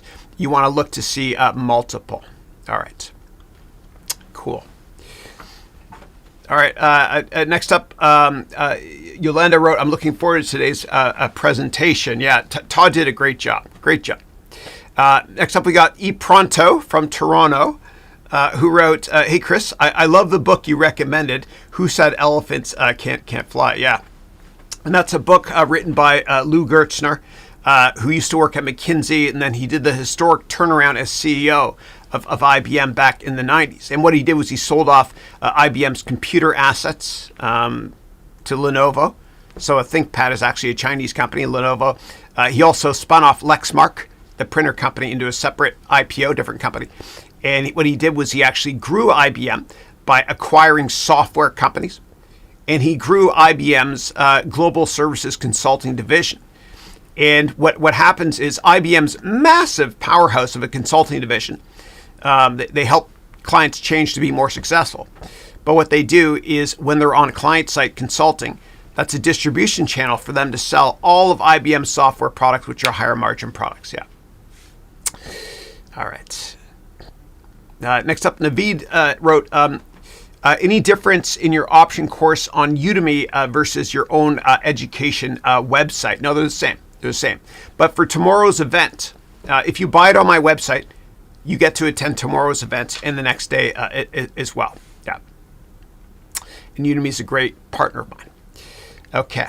And then Naveed wrote, by the way, I'm based in the United Kingdom, so I'm interested in trying trading option strategies. Yeah. And I think you'll enjoy the event. And look, if I stand by my policy, my return policy, and the company is only as good as its customer service. And so that was, I know, used car salesman talk, I get it. But if you buy my program and watch it tomorrow and the next day and you don't like it, you get your money back. Like it's a great deal, right? You have 30 days to get your money back. And the same thing with my MBA programs. There's a 30-day, 100% money back guarantee. Yeah. So you got nothing to lose. And no other MBA school does that. Okay, next up, John Klee. Hey, John, how are you? John is from Rochester. Great guy. He works with me now. He's amazing. I met him on week number 10 here. We're on week number 164 now. And I put up a job opening on my website, and he applied for it, and he works with me. He's great. So John wrote, hey, Chris, did you see the Temple University Business School Dean was found guilty of artificially raising rankings to make their MBA program look more appealing? Very sad. That would never happen at Haroun Education Ventures. You know, totally. Thanks for sharing that with me. Here at Haroun Education Ventures, in our MBA program, we're very ethical. Okay, and the MBA in my program stands for Married But Available. Okay. Next question I've got. No, I'm just kidding. This never comes off. I've got the best marriage ever. Yeah, this doesn't come off. Yeah. Or when it does, I'm in a bar. People are like, "Why do you have a tan line there?" I'm kidding. Never comes off. Yeah.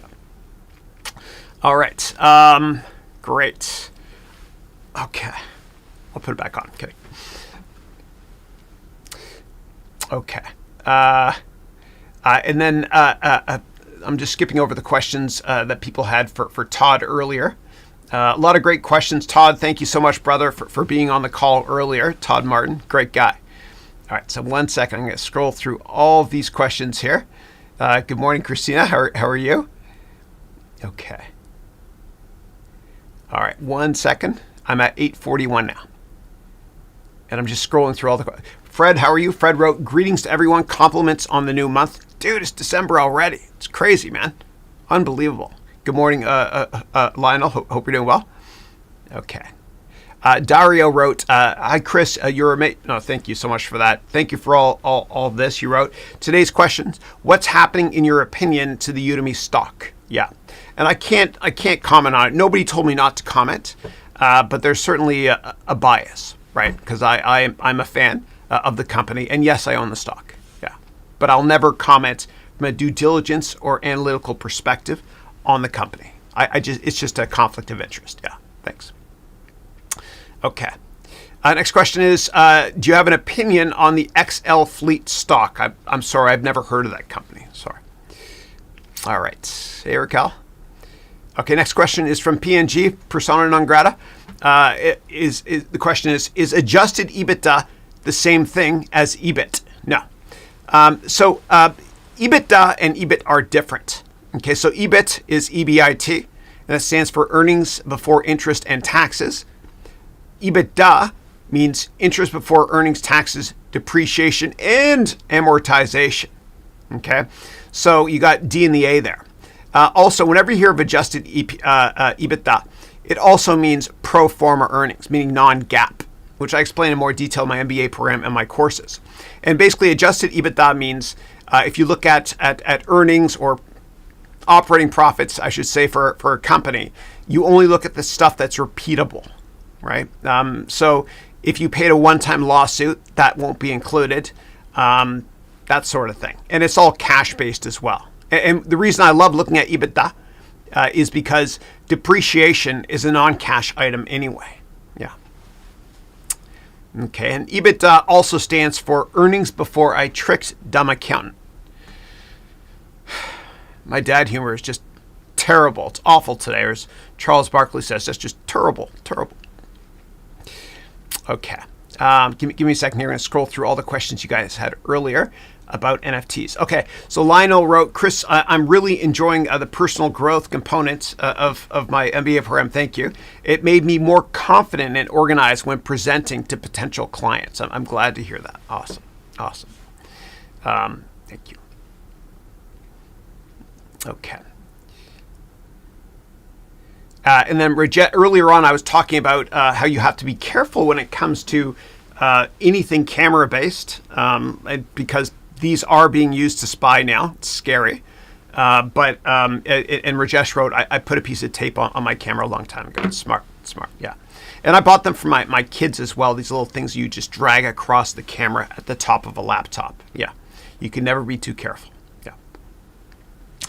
All right. And Rajesh said, I really like today's concept of live. Actually, Todd's the man. He was great, man. Yeah, he's great.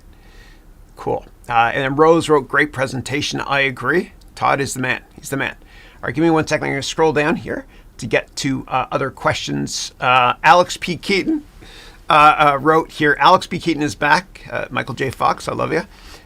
You wrote, do you think that the creation of the metaverse will make it so fewer stadiums will be created? Yeah, I think so. And I think it's only a matter of time until gamers, Major League Gaming and professional video gamers, make way more money than all professional athletes.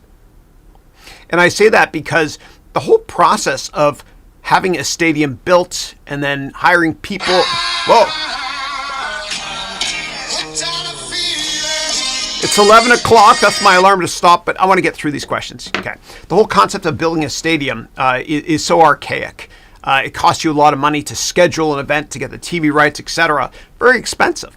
And then you got travel to and from the stadium as well. When it comes to using Twitch, for example, it costs you nothing to use it. You're up and running immediately. And so what I always love to do is I love to ask myself questions like this. If the internet was created first, would we have as many stadiums? No, probably not. I should rephrase that. If Internet 3.0 was created first, would we have as many stadiums? No. If the internet was created first, would we have newspapers? No. If the internet was created first, before office buildings, would we have office buildings? Not as many. Because the whole notion of going into the city, 2 hours of commute there and back each day, whatever, it's ridiculous. Do I really need to spend 5 days a week in the office? It's awful for the environment as well because of pollution when you drive. It's bad for your family life. You don't see your family as much. It's bad for your health because you're traveling so much to go to work and back. You can't exercise. Yeah. All right. And let me just scroll through these really, really quickly here because I do have to wrap it up in a second. Okay, Manos wrote, the Twitter CEO, Jack Dorsey, he left. Is it because Donald Trump is bringing his own Twitter-like platform next year called Truth Social? Is it the weird nervousness that is causing trouble to Twitter? I don't think so. So the issue with Jack Dorsey, he's a brilliant man, and I respect him. But the issue is that he, from a corporate governance perspective, it's tricky because he was also the founder he was a co-founder of Twitter, and he was also the founder of Square. And so him being involved in two publicly traded companies kind of takes his focus away from focusing just on one. And he's got a lot of other pet projects as well, like NFTs on the side, as well as his passion for city architecture, right? And I'm a nerd like him when it comes to SimCity and stuff, games like that. Word was he wanted to run for mayor of New York City at one point as well. So I think it's good actually that he's kind of stepping aside a bit. Now I can't vouch for the CTO, the gentleman who just took over to be CEO. And I've never actually heard of an instance where a CTO became the CEO, right? And so CTO is kind of it's kind of a like CTO versus VP of engineering. VP of engineering does all the tech integration. CTO is kind of higher level strategy wise. I've never seen a precedent for that, but I think shareholders will probably be happy about it because finally Twitter will get some innovation. And Twitter hasn't done anything innovative really in the past 5 or 6 years. It's kind of stagnated. It's kind of like when Microsoft bought LinkedIn back in summer 2016. They've done nothing with the asset.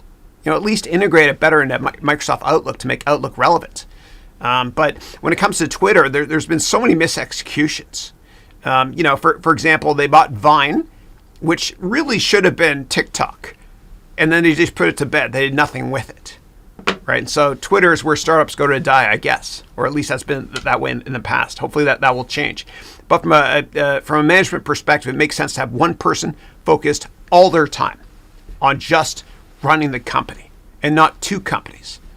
And when I used to work in the hedge fund industry, my favorite shorts, this is going to sound out there, Some of my favorite shorts were when you had the founder of a company, the CEO of a company, buy a sports team, because then they tend to focus more of their time on other pet projects. I know it sounds out there, but the bottom line is you want the CEO to be 100% focused on running the company. Yeah. All right. All right. All right. So there's a bunch of other questions. I'm so sorry, guys. I do have to wrap it up. I've got to do my gold and platinum MBA office hours now, and then a bunch of one-on-ones with my platinum students. I'd love to have you join us tomorrow and on Saturday for the 2-day option seminar. And so what I'll do is I'll end this week's webcast with a quick video of it. And thank you very much. If this was helpful, click like and subscribe. You can't click dislike anymore, apparently. I don't know why. It's kind of a crazy rule. But I'll see you next Thursday and every Thursday. God bless you. And I hope you enjoyed today's webcast. Special thanks again goes to Todd Martin, who's one of my platinum students, for being interviewed today. He was amazing. And for those of you out there that run big media companies, go to LinkedIn and connect with Todd Martin, because he's got a great media consulting firm that puts McKinsey to shame called Todd Martin Consulting. Thank you. Everyone needs to understand options, including investors, entrepreneurs, CEOs, and CFOs, because it affects all of our lives. And options can make us a fortune or help to protect us from losing everything.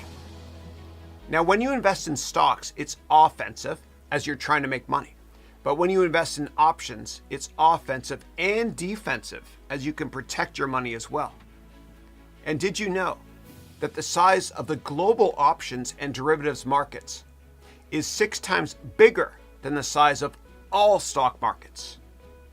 In this course, I will teach you from scratch everything you need to know about options so you can take your investing game to the next level. I will also provide you with many comprehensive and fun to use Excel spreadsheets so that you can thoroughly enjoy, understand, and practice investing in options from scratch with me. Now, I've used options a lot in my career. When I worked at hedge fund giant Citadel, also when I worked at Goldman Sachs in the venture capital sector, and as a student when I did my MBA in finance from Columbia University, where I humbly got the top grade in my class in my options course. Now, I love to teach based on my real-life practical experience and to make options very easy and so much fun to learn in this very comprehensive course.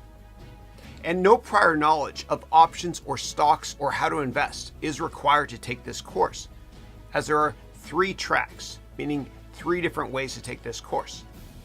There's a beginner track, a genius track, meaning an advanced track, and there's also a very comprehensive all track, where students can watch all beginner and genius level lesson videos and exercise videos, plus many optional lessons and exercise videos.